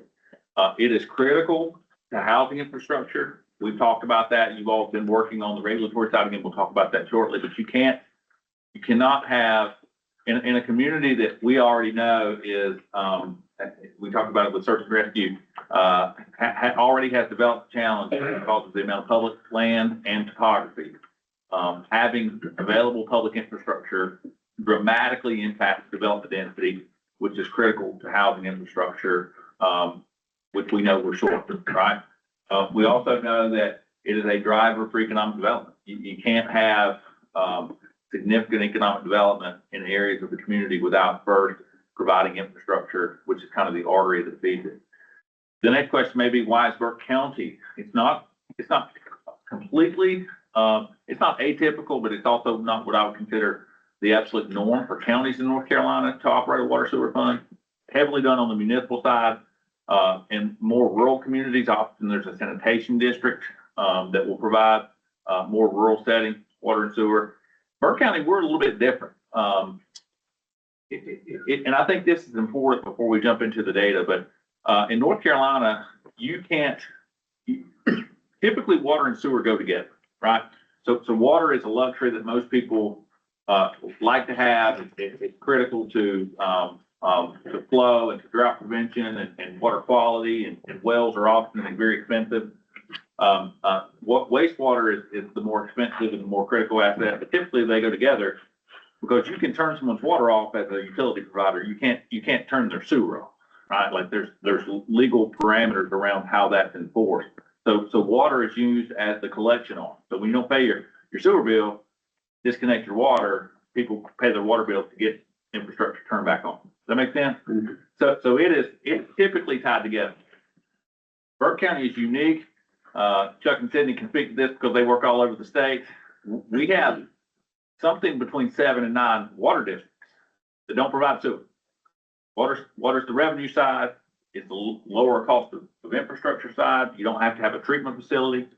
And so we've in this community, the lower cost capital and the higher return revenue has been subbed out. So you have municipalities that do their own, and then you have all of these districts. And those districts don't offer sewer. So why is Burke County in the water sewer business? Because nobody else will do it. And it's critical to development. So at some point, Burke County tried to fill these gaps. And it's very challenging in a rural community, as the sheriff mentioned, more than 500 square miles. And the further you get away from some of the incorporated areas, the less dense homes are. And so you run at about $1 million a mile, this infrastructure, and then there's just not a lot of customers. So all of that means is, I think infrastructure is critical. for housing and for economic development. We're in the business because the model in Burke County is atypical. We're already set up at a little bit of a competitive disadvantage because of the existing deviation of who serves. And that just means we have to be more precise and more focused. That's all. Not that it can't be successful, but I don't think that water sewer infrastructure in this community, by the county specifically, has had the point of emphasis that it should have had over time. And so we're a small system. We're a small system because we're trying to fill the gaps. We're not a leader in this market, but we're trying to fill the gaps. We have about 2,100 water customers. We have 211 sewer customers. That's incredibly misleading because we have a lot of pass-through material. So Roadhead, Conley Springs, these folks that have the direct connection, their wastewater ultimately flows through us. So even though there's only 211, which are comprised of both direct and indirect customers, there's a lot more users on our sewer system than that. We looked at this over the last couple of years. I arrived in Burke County in 2023. And one of the things that the board immediately prioritized was differentiation between your enterprise fund and your governmental funds. Public safety, public education, we all know those are things that are typically supported by tax and that taxpayers are investing into, and the board of commissioners have the responsibility of funding.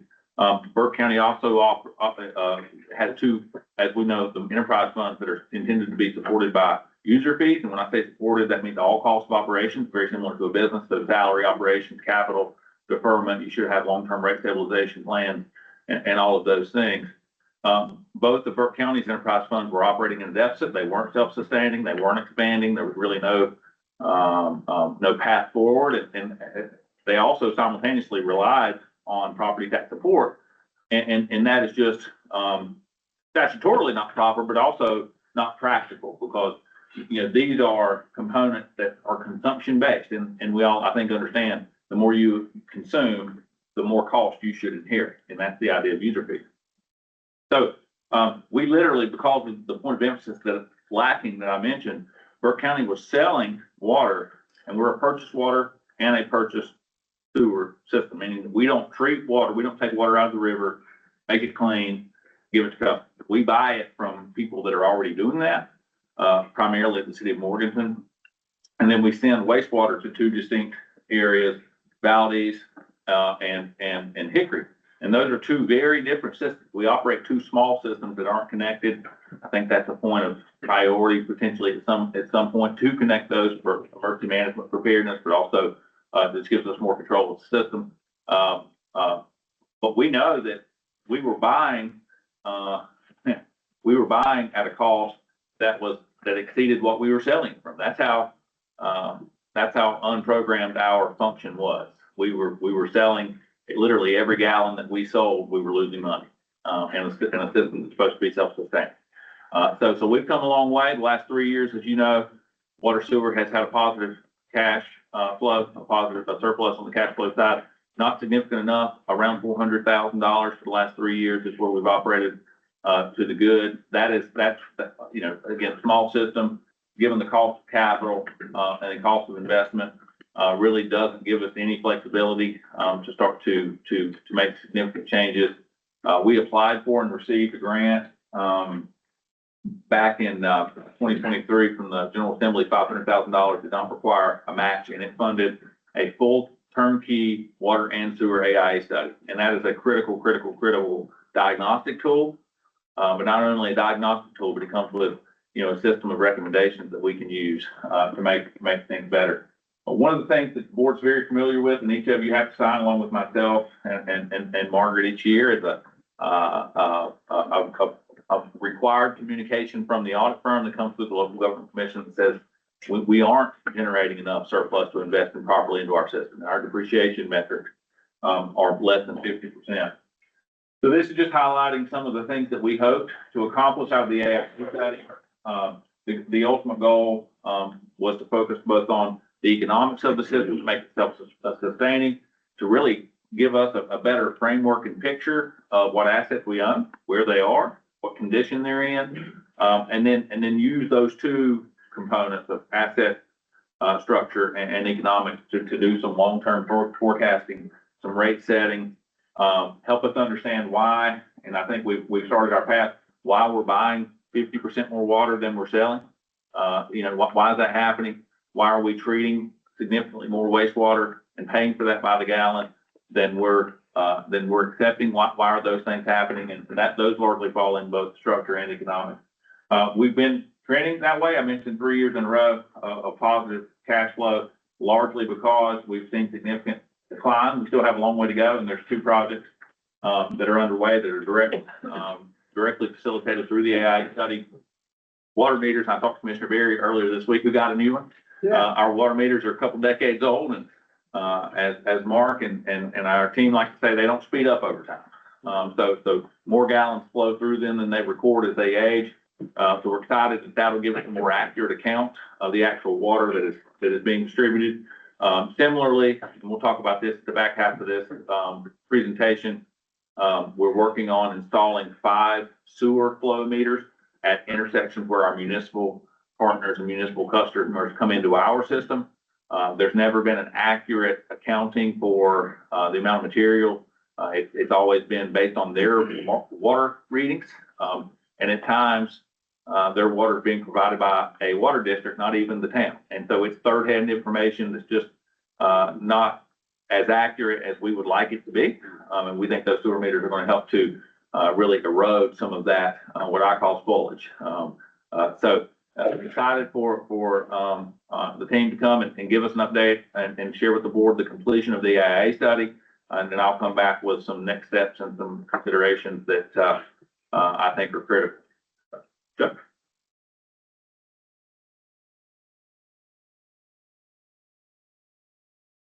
Morning. Good morning. Good morning.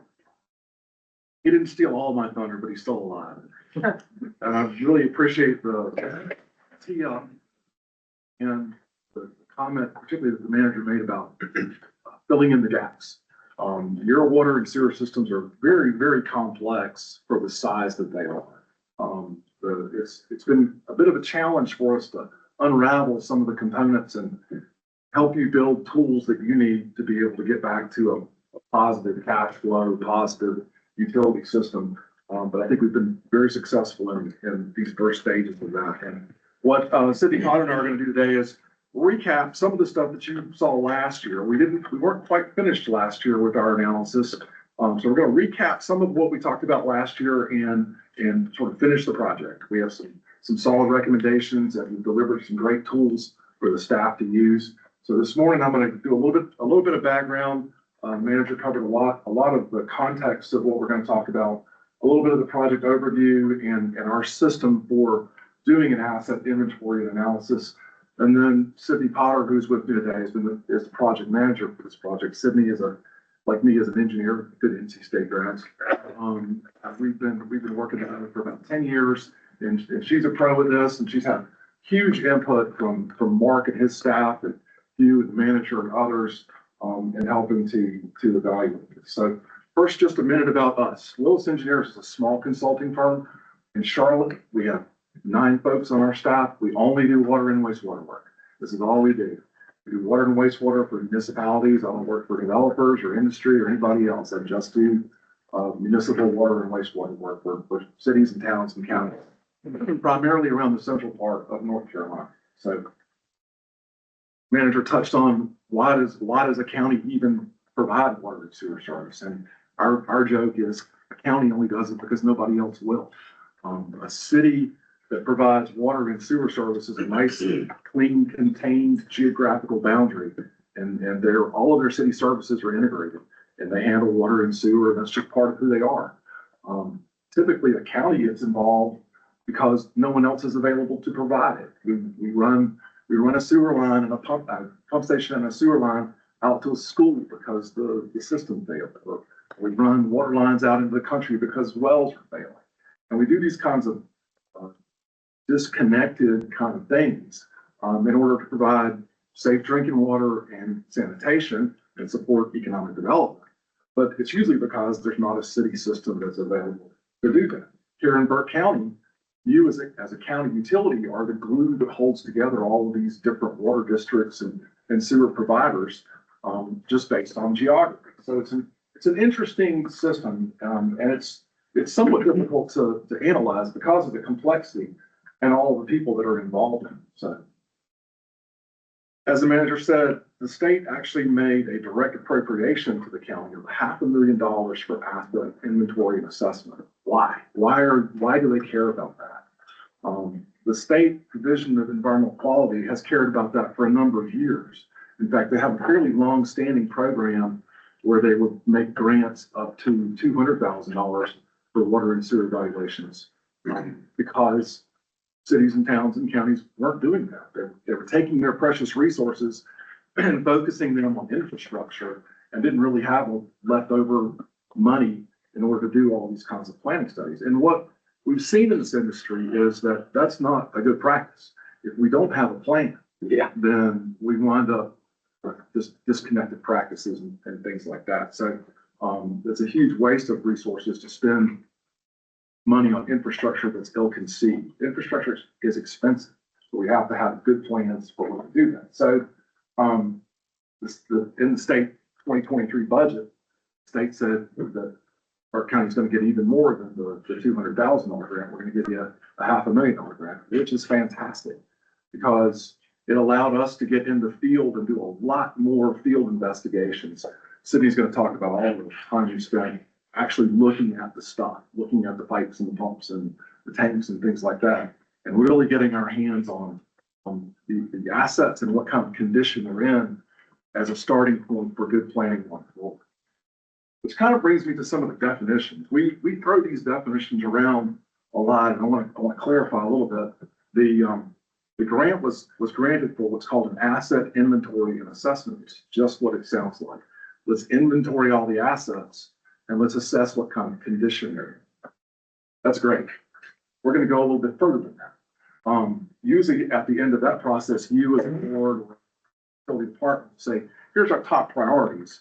These are the things that we need to fund in the future. These are our capital improvement plans. We develop a capital improvement plan pretty typically in the planning and budgeting process.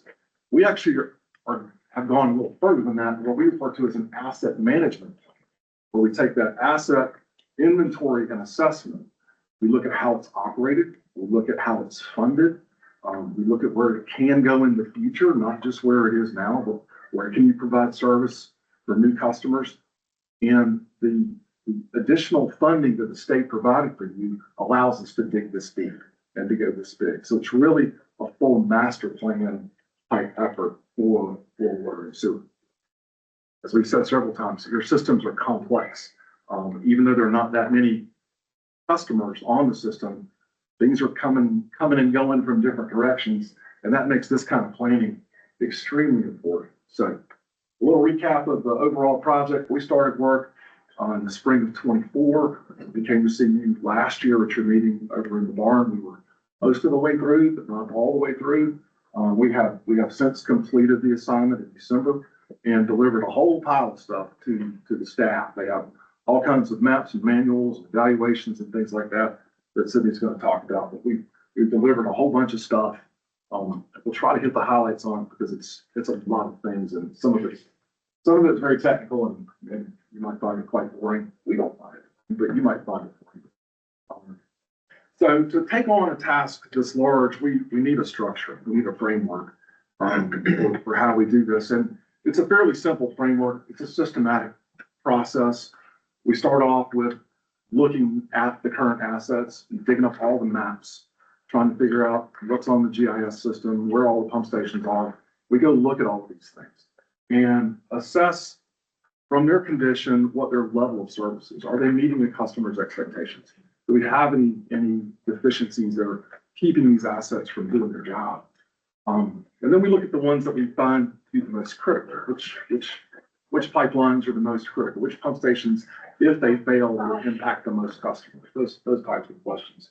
And then work through the life cycle of that asset. How far through its life cycle is it? If it's a tank that lasts 50 years and it's 40 years old, that's different than a tank that's brand new. So we need to think about those assets, not just in their current capacity, but what their overall life cycle is going to be. And then wrap all that together in a funding plan that allows us to systematically restore those assets as they age out, which they do. Little quick summary recap of some of the stuff that the manager spoke of. The water system assets, we have roughly 2,300 water connections. That number varies a little bit. It's over 100 miles of pipeline. So it's pretty spread out. There's 1,000 different valves on the system, 386 at last count fire hydrants, 6 elevated storage tanks, and 8 booster pump stations. That's a lot of pieces and parts for a very small. And that the water system is broken into 3 pieces. There's a small system up here at just south of Rutherford College, which is called the Amara system. Another small system up here near the airport we call this. But the majority of the system is this large blue line system down here we refer to as Burke South. That's most of the customers in the system. And they operate as independent water systems. They're not all connected together. For example, in the Omara system, there are only 23 customers. Most of the water is sold to Omara. That's the name. And the water is purchased by the county from the town of Valdez and sold to these few customers. That's a very small system. Then we have a whole nother system over at the airport where we buy water in 2 locations from Longview, sell water to 198 Burke customers, but then resell water to Roadhouse. So you see how this system is beginning to get even more complicated. And then the big Burke South system, we actually buy water from Morganton, Valdez, and Eichard Water in 4 different locations and resell that water to 2,000 Burke County customers. We don't wholesale anybody from that system. Excuse me. So it's not like a city or a town where here's downtown and here's this nice clean little water system. We're all over the place. And these guys are driving all over the place to look after these assets. Similarly, on the sewer side, as manager said, very few actual sewer customers, only 185 customer connections. These are Burke County residents that pay a sewer bill to Burke County, but there's a huge amount of wastewater that we collect from other towns and pass through the system. And that's a really, really unusual situation to be in and very financially challenging. And we're going to talk a lot about that. So that system consists of 185 customers, 19 miles of sewer lines, 429 manholes, 4 pump stations that are served by 12 miles of force main, and then some air relief manholes that let air out of that system. So not nearly as big. That system is split in 2 pieces. We have a system on the west side and a system on the east side. The west side system collects water from customers over here and pumps it to Valdez. And the east side collect from Burke County customers and Hildebrand customers and pump water back to Hickory. We're not in the treatment business, only in the conveyance business. So that's a very important part of this. So that western system, we're both of these systems by their name, their creek, Island Creek, Creek. The Island Creek side, we are collecting water from the town of Rutherford College, and then the town of Conway Springs. We add to it only a handful of Burke County customers. So most of this flow that's coming through here is coming from somebody else. We only have 6,000 gallons of wastewater from Burke County customers, but we're feeding wastewater from these towns and pumping that to Valdez. And as Brian said a minute ago, this wastewater flow monitoring project is vitally important because right now your billing basis for this is based on the water meter readings that these guys tell you. And you can already see a differential in flows. There's the extra wastewater that comes into the system from we don't know where, and you pay for it because you're not billing it to these upstream customers. That's a huge element financially. On the Indian Hill side, Indian Hill side, we have a similar situation. We're collecting water from Hildebrand and Roadhouse, and then local customers, your customers here, 131 of those, and then transmitting that water to Hickory. So huge huge movement of water that is way beyond the statistics based just on the number of customers involved. So Sid is gonna dig in and tell you how the analysis gets started, and then we're gonna wrap up with, excuse me, things that we found, and a direction heading forward to get back on track. So. All right, good morning, everybody. My name is Sydney Potter. Thank you for allowing us the opportunity to be here today. As Chuck said, we finished up the AIA project back in December. So over the last 2 years, I've had the opportunity to work with Mark and his staff and Brian and his staff, and we've accomplished a lot of work. So that's primarily what we're going to talk about today is what exactly we did as part of the AIA project. And then we're also going to talk about some of our key findings. And then we're going to end with a discussion on some long-term recommendations. So the first thing that we tackled as part of the AIA project was doing an evaluation of what assets that you have. So we did this using a GIS database. And for those of you who are not familiar with GIS, GIS stands for Geographic Information System. And this is a tool that allows you to take an object or an asset and place it in the mapping system based on its actual location. And you can define that asset or object with attributes that are pertinent to that asset. So when we started this project, the GIS database that you had for your water and sewer system was very bare bones. We had water lines, sewer lines, and I think manholes. And all of those files lacked all of the descriptive attributes about those assets. And in some locations, they were incomplete and incorrect. You also didn't have any files for all of your other assets. So those assets that Chuck showed you earlier for your water system listed things like valves, hydrants, your booster pump stations, meters, things like that. So we developed the GIS system. We went through all of the record drawings. We were fortunate that the county has kept a good record of all of the projects to build that infrastructure. So we used those record drawings, and we also did some field recon to confirm where we had some lacking in the record drawings. And we developed what we refer to as maintenance map books. So we took that completed GIS database and we published these map books. And I have a copy of one right here, but these are just maps of your complete system. So you can see here, this example is from the water maintenance map book, and it shows all of the assets there. This is also an example of the attribute table for your water line. So you can see that that's been built out. And these are intended, this map book is intended to be a tool that is used in the field by operations and maintenance staff to refer to their system and know what they have while they're in the field.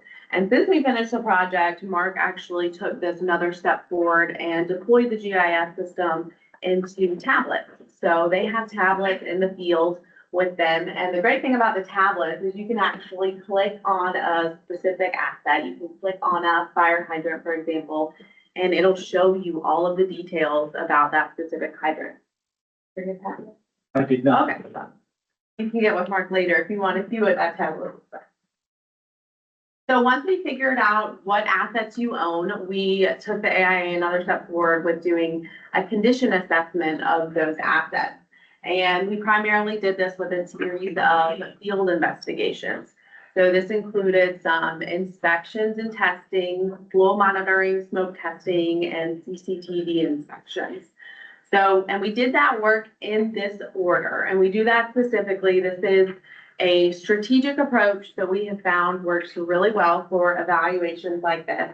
It allows us to start with like a broader range of inspections while looking at the overall system as a whole. And as we move forward with each step, we're kind of narrowing in our focus on areas of the system where we expect to find problems or deficiencies, or maybe just some areas that require some additional investigation. So the first step was to do inspections and testing at all of your pump stations for both the water system and the sewer system. And this mainly comprised of a condition assessment of all of the components at these facilities. So when we did this condition assessment, we were specifically looking at your pumps and other mechanical equipment, your electrical gear, structures, safety features of the site, and any other components specific to each location.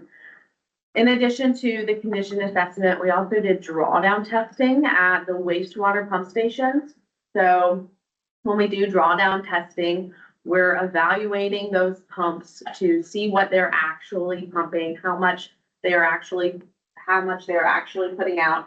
And we can compare that to what we know that those pumps should be doing. So this is a tool that allows us to, again, check the condition of those pumps by understanding what they're doing, by what they're supposed to be doing. And it also allows us to understand how much flow is being conveyed from that pump station. And this is something that we use when we look at modeling of the system, understanding flows through the system. We're going to talk about that modeling a little bit later. So our next step was to do flow monitoring in the system. So when we do flow monitoring, we install an apparatus like you see in this picture on the right here. And this flow meter uses a combination of the flow meter, level monitors, and rain gauges to actually quantify the flow that's coming through that manhole. So this helps us to look at the flow on an average daily flow basis. So we had these flow meters in for about a 3-month period, and we're able to develop a good understanding of what was coming through these manholes just on an average daily flow basis. This helps us with model calibration that we're going to talk about a little bit later. But it also allows us to quantify what happens when we get a heavy rain event. So when we have heavy rains, we sometimes see spikes in the flow at particular manholes. So we use that data to help guide our next step in the investigation. So when we do see spikes in the flow at certain areas, we know that that area is likely subject to high levels of inflow and infiltration. So I'll refer to that as I&I, but inflow and infiltration. So from defects in the system, leaks, things like that, where you have excess wastewater coming into your system. So this flow monitoring helps to identify where those locations may be, which helps us to narrow our focus for smoke testing. So smoke testing is a process in which we take an apparatus that gets placed on top of a manhole and it blows a harmless, odorless smoke through the system. And where that smoke surfaces is where there are defects in your system. So when we're talking about defects, we're looking at finding leaks in manholes, broken cleanouts, like the picture that you see on the right, perhaps abandoned sewer lines, like that picture on the left, other defects, and then also mainline defects. Most of these defects that we find are pretty easily identifiable from the ground. So we can see manhole leaks, we can see broken cleanouts, but we cannot see what a mainline defect is from the ground. So we know that there's a mainline defect when we see smoke coming out of the ground in between two manholes, but we can't see from the ground what that is. So again, the result of this helps to guide the next step in our investigation, and because we did find some mainline defects. And for those mainline defects, we deployed closed circuit TV inspections. And this is a process where we take a small camera and we place it in a manhole, and that camera can move up and down in the gravity sewer line, take photos and videos, and identify what those defects are so that Mark and his staff know that what they need to do to repair it. So following the condition assessment, we continue the AIA with understanding the level of service of your water and sewer systems. And when we evaluate the level of service, we're looking at the level of service that your systems are capable of providing. And we're also looking at doing an evaluation of what level of service do your customers require. That's both existing customers and potential future customers from future development. So for the water system, we developed 3 models for each of your 3 systems. As Chuck mentioned, that includes the Omara system, Airport Road HIS, and the Burke South system. And those models actually start with the GIS database that we developed early on in the project. And we take those GIS files and we converted them into a software called WaterGems. This is a widely used modeling software. It's fairly user-friendly. And once we developed those models in WaterGems, our first thing we did was calibrate those models. So we took on some hydrant flow testing in the field and were able to confirm that the information that those models was giving us was comparable to what was actually happening in the field. So we want to calibrate those models to make sure the information that the model is giving us is accurate. And we were able to successfully calibrate all 3 of those models with hydrant testing. And we use those models to identify deficiencies in your system. And on the water system, when we're looking at deficiencies, we want to know what's happening in the system, both during normal flow periods, normal demand periods, as well as what happens in the system during a fire event. So we can simulate fire events at various areas in the system and observe what happens during those fire events. We can also use these models to simulate future demand. So where we know you have potential for future development, we're able to model and again observe how the system reacts to that future demand. So for the sewer system, we created this model of your collection system that is based on, it's built in a series of worksheets in Microsoft Excel.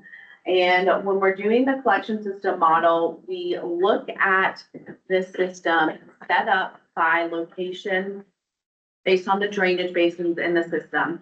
And we first developed the model based on what we know about the system. So we're looking at all of your main collection system assets, and we look at the existing flows in the system based on what we know about your service areas.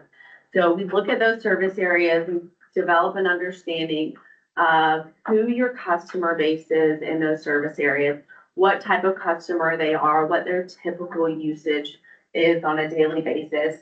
And we develop the model, and then we calibrate the model with the results of that flow monitoring study that we talked about earlier. And similar to the water model, we can use the sewer model to identify any deficiencies in the system and to simulate how the existing collection system may be able to accommodate future development.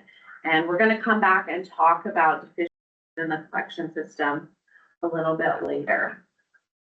So we're going to go through and talk about some of the findings from the AIA project. This is findings from the field program, and then we're also going to talk about unaccounted for water, excess wastewater. We're also going to talk about some disparities in billing rates, specifically sewer rates.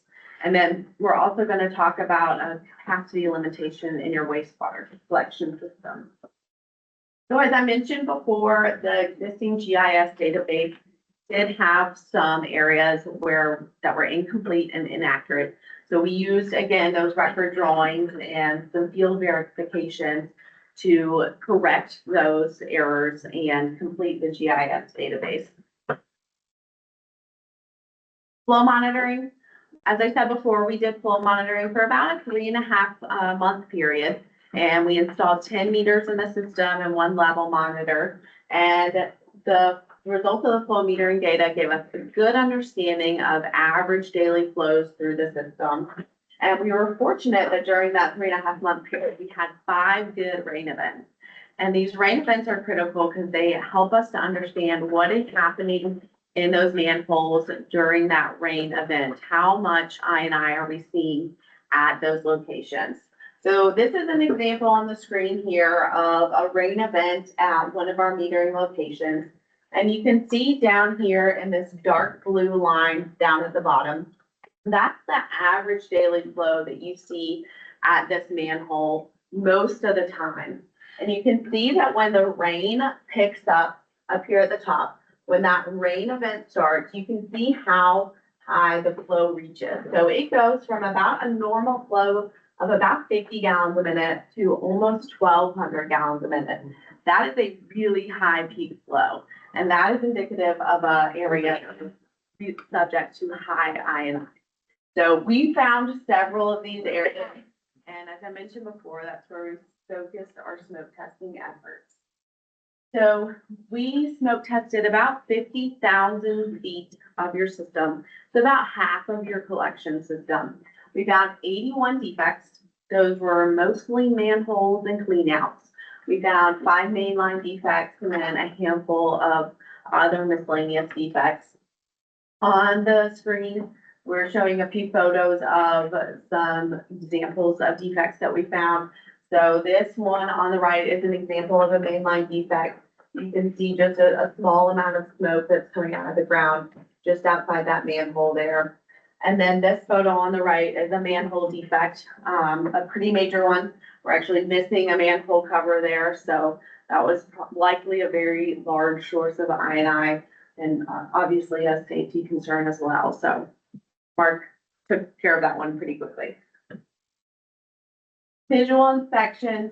So from our testing and inspections that we did at all the competitions, we developed these evaluation reports that you see here. So those just document the condition of all of your facilities and observations that we made about each facility and are something that can be useful when Mark needs to go back and reference something at each of those facilities and make plans for future projects. We also did some field inspections on some of the sewer line right-of-ways. So specifically areas where we didn't do any smoke testing, and we were able to find some additional sources of INI like that broken manhole frame that you see pictured. So this is basically a recap of what Chuck showed you earlier, those flow charts. But we're adding in a discussion about unaccounted for water. And before we dive into the details, I do want to kind of take a step back and explain what we're talking about when we say unaccounted for water. It's very common for systems, water systems, to have some level of unaccounted for water. In fact, the national average unaccounted for water is 15%. So we use that as a benchmark to compare how systems are operating versus the national average. The unaccounted for water can come from a variety of sources, and it is simply put, water that is not accounted for. It is not metered and accounted for. So unaccounted for water can come from local fire departments who are doing hydrant testing and not metering and accounting for that water. Unaccounted for water can come from, as you know, break leaks in the system. And unaccounted for water can come from slow water meters. So as Brian said earlier, as water meters age, they tend to read slower and are not accounting for all of the water that is being used for your customers. So we'll go system by system. In the Omara system, you're buying about 39,000 gallons of water per day from Valdez and selling pretty much the same amount back to customers. So you have zero unaccounted for water in your plant system, which is great. In the airport road tip system, you are purchasing about 31,000 gallons of water per day. That's from the town of Longview at 2 different locations. And you are selling about 26,000 gallons of water per day to your customers and also to the town of Rosehead. That's an unaccounted for water of about 16%. That's pretty much right in line with the national average, so isn't a number that's extremely concerning. In the Burt South system, you're purchasing 347,000 gallons of water per day, and about 226,000 gallons per day is accounted for and being metered and sold back to customers. This is an unaccounted for water of about 35%. That is certainly higher than the national average. I know this has been on Brian's radar and Mark's radar for the past several years, and they're doing what they can to get that number down, such as the water meter replacement project that we'll talk about in a little bit. So this is just a summary of your unaccounted for water. The Burke South system is where the majority of your water is being purchased and sold.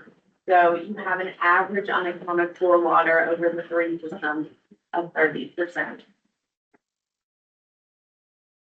So let's move on to talk about excess wastewater. And again, before we dive into the numbers, I want to talk about where this excess wastewater is coming from.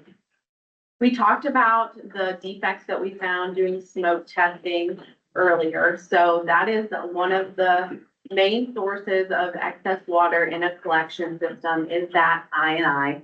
And as we know, when we did the smoke testing, your collection system does have defects and is likely the source of some of this excess wastewater. However, as you know, a lot of the wastewater that goes through your conveyance system is collected from other municipalities. So when we did the flow monitoring study, we found that a lot of this excess wastewater is actually coming into your system from these municipalities.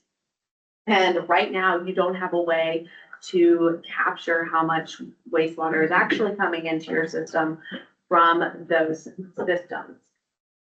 So for the Island Creek service area, most of your flow is actually coming from the town of Rutherford College, but you also have some flow coming from Burke County customers as well as the town of Connolly Springs. And you are billing customers for about 100,000 gallons per day of sewer usage. All of that wastewater is conveyed to a central location. It is measured and metered before it is sent to Valdez for treatment. So at that measure, where it is measured, we're measuring about 134,000 gallons per day being sent to Valdez for treatment. So you're paying for approximately 27% more of wastewater to be treated than what you are billing customers. In the Indian Hill service area, you collect wastewater from the town of Hildebrand and for the town of Roadhess, and then also some Burke County customers. So you are billing customers in that service area about 164,000 gallons a day. All of that wastewater is conveyed to the Indian Hills pump station, where it is pumped to the city of Hickory for treatment. And we estimate it is metered and measured at that pump station. And we're estimating that you send about 225,000 gallons a day to the city of Hickory for treatment. So this is an excess wastewater of about 28%. Okay, so I mentioned before that we're going to talk about disparities in the sewer rate structure. So over the next two slides, I'm going to do my best to explain the disparity in your current sewer rates. So we're going to look at the difference between the sewer rate for a Burke County sewer customer and for your municipal sewer customers. And when I say those municipal sewer customers, what I'm talking about is Rutherford College, Connolly Springs, Hildebrand, and Roadhess. So those are the customers that discharge directly into your system and whose wastewater is conveyed through your system. So for a Burke County customer, and you can see, we've mentioned this before, Burke County customers, you have about 200 or so direct Burke County customers. This only makes up about 13% of your customer base. So very small compared to the municipalities that you serve. So those 200 or so customers are charged a base monthly fee of $30. They're also charged a consumption fee on top of that base fee of $6.50 per 1,000 gallons. And when we do this comparison, I want to look at an example of what this looks like for a typical customer. So we know that a typical residential customer uses about 5,000 gallons a month. This is a pretty good average. So a typical residential customer would have a bill of about $62.50 for 5,000 gallons of sewer usage. Now let's look at the municipalities. You have about 1,200 or so customers that make up those municipalities. That is 87% of your customer base. That is the majority of your sewer bills that are being sent out are based on this sewer structure down here. Those customers are not charged a base monthly fee, and their consumption rate is lower than the Burke County customers at $5 per 1,000 gallons. So for that same 5,000 gallon usage in a month, those customers are only charged $25. Can I make a point here that, this is really important because what Sydney's pointing out is the revenue that's received by the water sewer fund for Burke County for a direct customer is $62.50. For an indirect customer, it's $25. That doesn't mean that's what the customer's paying. Each of these municipal entities are charging, we know, are charging a connection fee to that customer. But ultimately, the county's assets is the infrastructure, the pump stations, the valves, all the things that have to be maintained, and the revenue generation. So that far right column is not what the customer's paying on their monthly bill. Often they're paying something more close to $62.50.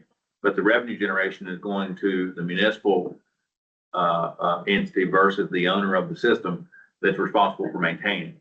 And We've so, had that a lot here in Burke County. yeah, Past. fair. Okay. Fair analysis. So I just want to clarify that's not indicative of what someone's paying. It's just the billing metric as it's set up is going to a separate entity than Burke County, although we have the capital responsibility of managing. And as we know, we've talked about before, Burke County does not treat wastewater. So you generate these bills for these customers, but this is not dollars that you get to keep because you still do have to pay for treatment. And as Brian said, this is not what the customers necessarily pay for those municipalities. So on the next slide, we are going to look at an example of what one of these municipal customers would pay and what Burke County would be able to keep once you account for treatment of that wastewater. So in this example, we use a customer who lives in the town of Hildebrand. And I want to note something. The town of Hildebrand does not operate its own wastewater collection system. The city of Hickory actually operates wastewater system for the town of Hildebrand. So a customer who lives in Hildebrand, whose wastewater is discharged into Burke County, they are given a sewer bill from the city of Hickory. So they are charged city of Hickory rates. So that customer for 5,000 gallons a month would have a monthly bill of about $78.11. And as we showed on the previous slide, for that municipal customer, Burke County would charge that customer $25. And let's go over here. So that $25 makes up these two pieces of the pie right here. And the remainder is what Hickory keeps right off the bat. So that's $53.11 that Hickory keeps. But as I mentioned before, you pay Hickory to treat that wastewater, right? Everything that is collected in that service area is sent to the city of Hickory for treatment. Hickory charges you $15.80 for treatment of 5,000 gallons of wastewater. And that leaves $9.20 for that 5,000 gallons. And just, again, I think it's clear, but that's to pay salaries, that's to pay operational costs, fuel cost, valve cost, long-term maintenance, $9.20 And for that 87%. comes to about $1.84 per 1,000 gallons. $1.84 per 1,000 gallons to operate and maintain, to pay salaries, to collect depreciation of your assets. 87% of our system. 87% of your customer base you are collecting that much. That's the story. Yeah. So for a Burke County customer, as we showed on the previous slide, they would be charged for 5,000 gallons, $62.50. So for those Burke County customers, you again pay Hickory for treatment of that wastewater. So you would keep $46.70 for that 5,000 gallons. But as Brian said, this is not what the majority of your customers are giving you. The majority of your customers, 87%, are only generating that amount for you. So I mentioned before capacity limitation in your collection system at the Indian Hills Pump Station, which collects all of the wastewater in the Indian Hills Basin. So this includes this area right here, including some of the town of Hildebrand. All of this wastewater is conveyed to the Indian Hills Pump Station, which is at about 93% capacity right now. So virtually you would have no capacity for development in this area right now with that capacity limitation. We're gonna circle back to that. Yes. That's not all we're gonna say about that. Yeah. Clear. Yes, so we have talked about a few negative things, but we are gonna talk about some projects that you have currently underway, some things that you're doing to address some of those findings. And then we're also gonna end on some long-term recommendations that we have for you. So already underway is a water meter replacement project. This is a project that will replace all of the water meters in your system, about 2,200 water meters. You started this project in early 2025 and it's expected to be finished in June of this year. That project had a total cost of about $750,000, but it was paid for from the state fiscal recovery fund. So this project is intended to help account for some of that unaccounted for water in your system. So Brian and Chuck both mentioned that we are underway with a long-term wastewater metering project. And this is a project that is intended to capture some of that excess wastewater that is coming into your system from those municipalities. So right now, the wastewater that is coming into your system is accounted for with water billing. So there is no way to capture how much water is coming into your system from I&I in their systems.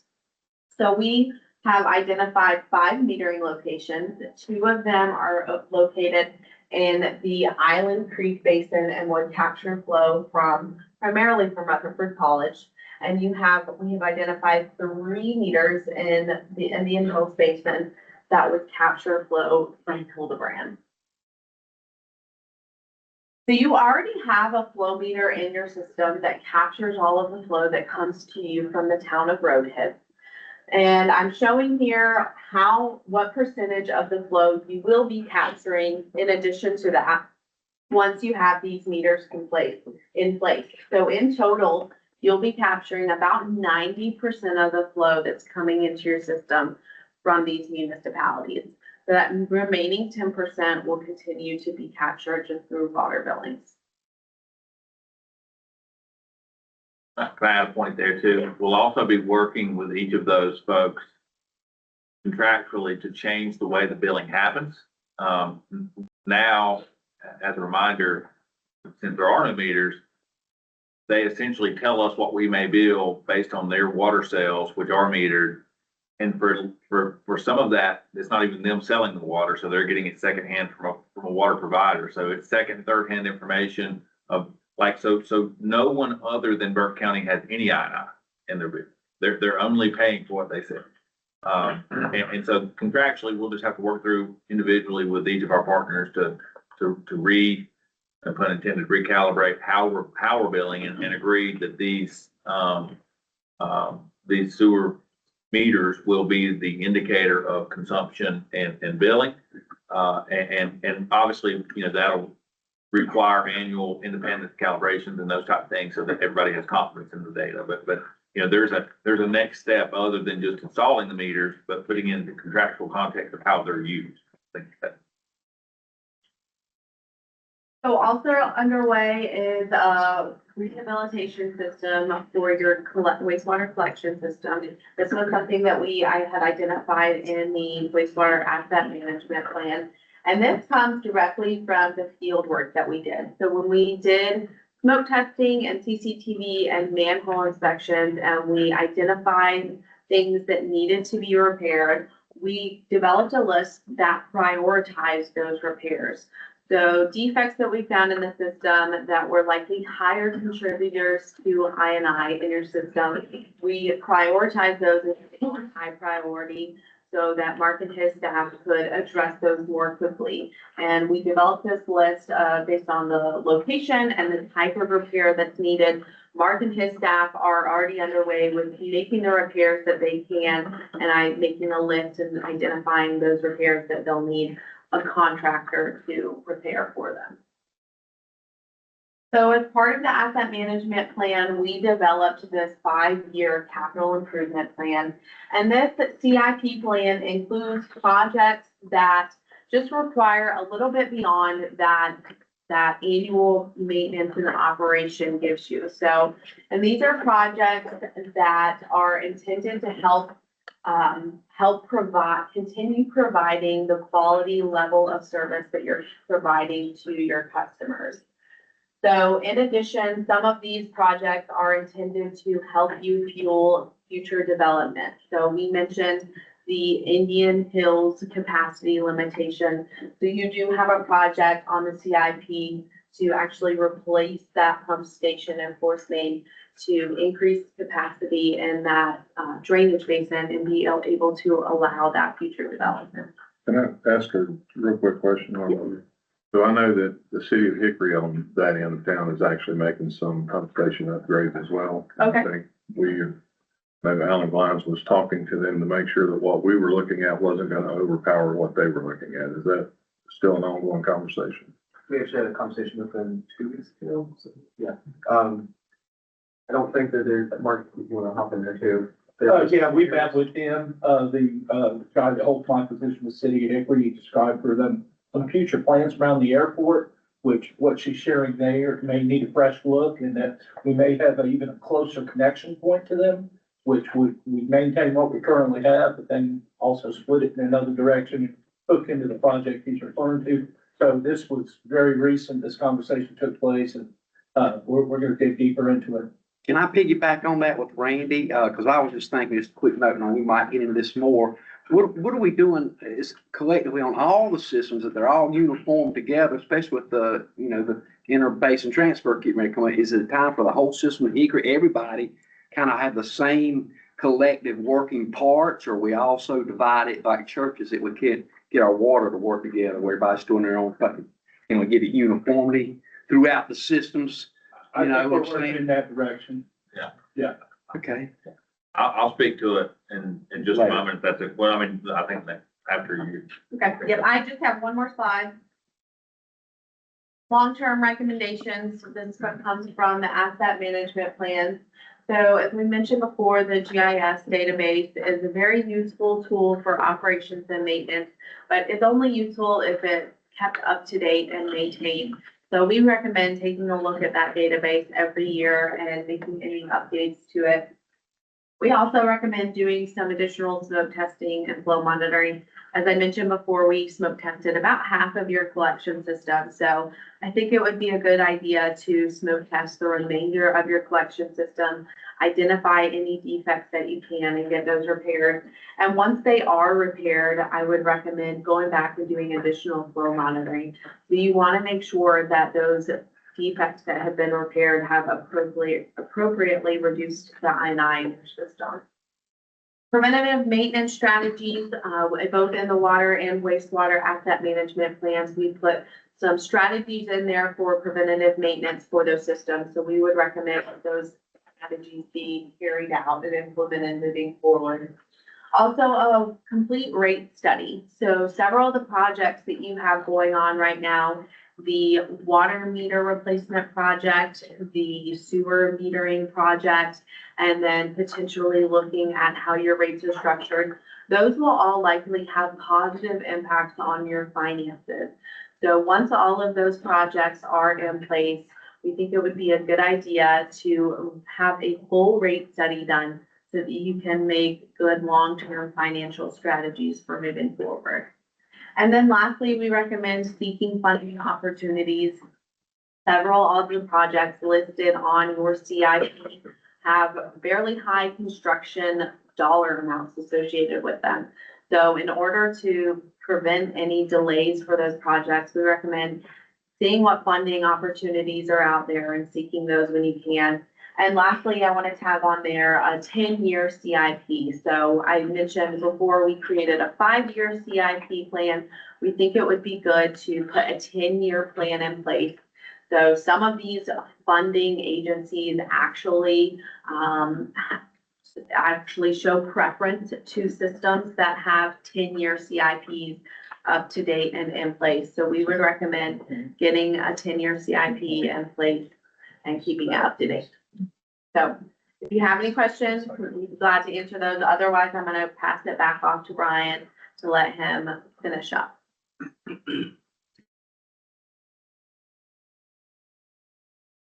You, Sydney. Obviously tremendous amount of work in the last 18 months, all funded, and we certainly appreciate the General Assembly for the grant, and Sydney and Chuck, what an incredible project, and Mark and the entire team. This has been, I mean, literally movement every single week for 18 months, and we know a lot more now than we knew then, including and Sydney mentioned that the limited capacity of a critical piece of infrastructure. So this is the pump station that feeds wastewater to the city of Hickory for treatment. And it's essentially the eastern part of Burke County, right? Something that we didn't know until we were going through the AIA study is how limited that capacity was. Now, I'll say that, and as we stand here today, there's somewhere between 125, 150, 175, depending on the size and some of those type of things that are variables. Capacity for that many single-family homes left until this pump station capacity is expanded. Now, all the way back in 2021, the county had applied for, and that was obviously well before the storm, but applied for a BRIC grant, and that's through FEMA, through the Department of Homeland Security. And the reason is this pump station it is down on the creek basin, like literally you turn down a steep hill, and the BRIC grant was a hazard preparedness grant to elevate the lift station, because during heavy rains, and I don't mean like 500-year floods, I mean like 2.5-inch summer rain, the creek would submerge the pump station. Obviously there's electricity there, so that's not great, but it's also, we would have to report to DEQ that we have a wastewater pump station that's submerged in flowing water, right? And there's potential contamination and those type of things. So the BRIC grant was applied for in 2021, awarded in 2024, ahead of September 28th of 2024. And at that time, the estimated cost to elevate that lift station, and there were some capacity improvements, was about $2.5 million. But it required a substantial county match. We had a grant that we've now used for water meters and sewer meters that we were hoping to be able to use for the grant, because the water system, the sewer system in Burke County simply could not afford $1 million plus grant. After we moved through the AIA study, after Hurricane Helene happened, obviously that opened up hazard mitigation 404 opportunities, which we have a pending application for now, for both elevating that pump station and doing significant expansion that would alleviate these capacity problems. The challenge, as we all know, and we've had really close ties with our PD&Gs, with FEMA. We have a disaster recovery consultant who's helping us write this hazard mitigation grant. Everything that we have been told is that it is well done, highly competitive, will score well, and I think it is something that would ultimately provide necessary funding, which, by the way, the estimated cost now is $10 million to do that. The challenge is, and we've checked in with the folks at FEMA and our folks at the State Department of Emergency Management, to say, what's the timeline on this application? Application is largely complete. We have what we need to kind of move forward. And the feedback that we got was that preparedness is the lowest priority, and that FEMA is still working through the individual and public assistance recovery, and all of the recovery will essentially be complete before preparedness is considered. The timeline that they gave us was maybe a couple of years. So if the hazard mitigation grant opportunity is awarded, and that's 18 to 24 months down the road, then you have 18 to 24 months to design that. And I've never designed the sewer lift station. Chuck and Sydney have, and that's an extensive permitting and design process. You don't just go do it. And then you've got to bid it, and then you've got to build it. So we think that is not an ideal option because, again, there's such limited capacity. We know that housing across Burke County has been we'll talk about housing in the next section of our agenda. But 2025 had 401 new single-family homes permitted. A lot of that energy, if not most of that energy, is happening in this area of the county, and it's essentially stuck. It is accurate to say there's sewer capacity. Now, septic could be there, but there's additional sewer capacity for something between 125 and 175 new single-family homes. If we go this hazard mitigation route for the next 5 to 6 years, I think that's accurate. I think that the alternative option is, and I hope this is part of the board's policy prioritization later today, is to seek direct legislative support in the amount of $10 million. General Assembly will reconvene in April, and that funding could be could speed that up by about 1.5 years to 2 years. If funding were in hand in the spring, we immediately go into design and immediately go into construction, and we are able to alleviate that, in the meantime. We have considered, and just for discussion purposes, let me see if I can find a map. There is a way to connect, and I don't know if we have a full, there is a way to connect the, that will help there, Scott. I'm going, and we've just slide the very last one before you do put in the slideshow for the next lesson. There is a way to connect that eastern wastewater system and make that go to Valdez through a pump station that goes there, Eckerd Creek. So we're talking about Indian Hills on the east side. Eckerd Creek pushes material. Remember, they're not connected now. And I want to think that our estimate, we haven't gone through any type of bidding, was about $1.5 million. Sydney, does that sound about right? To push that material back that way. We measured it and did some rough analytics again, but the capacity that's remaining there isn't significant enough. It was significant when you do it per household that it adds, which we estimated to be around 200. Does that sound right?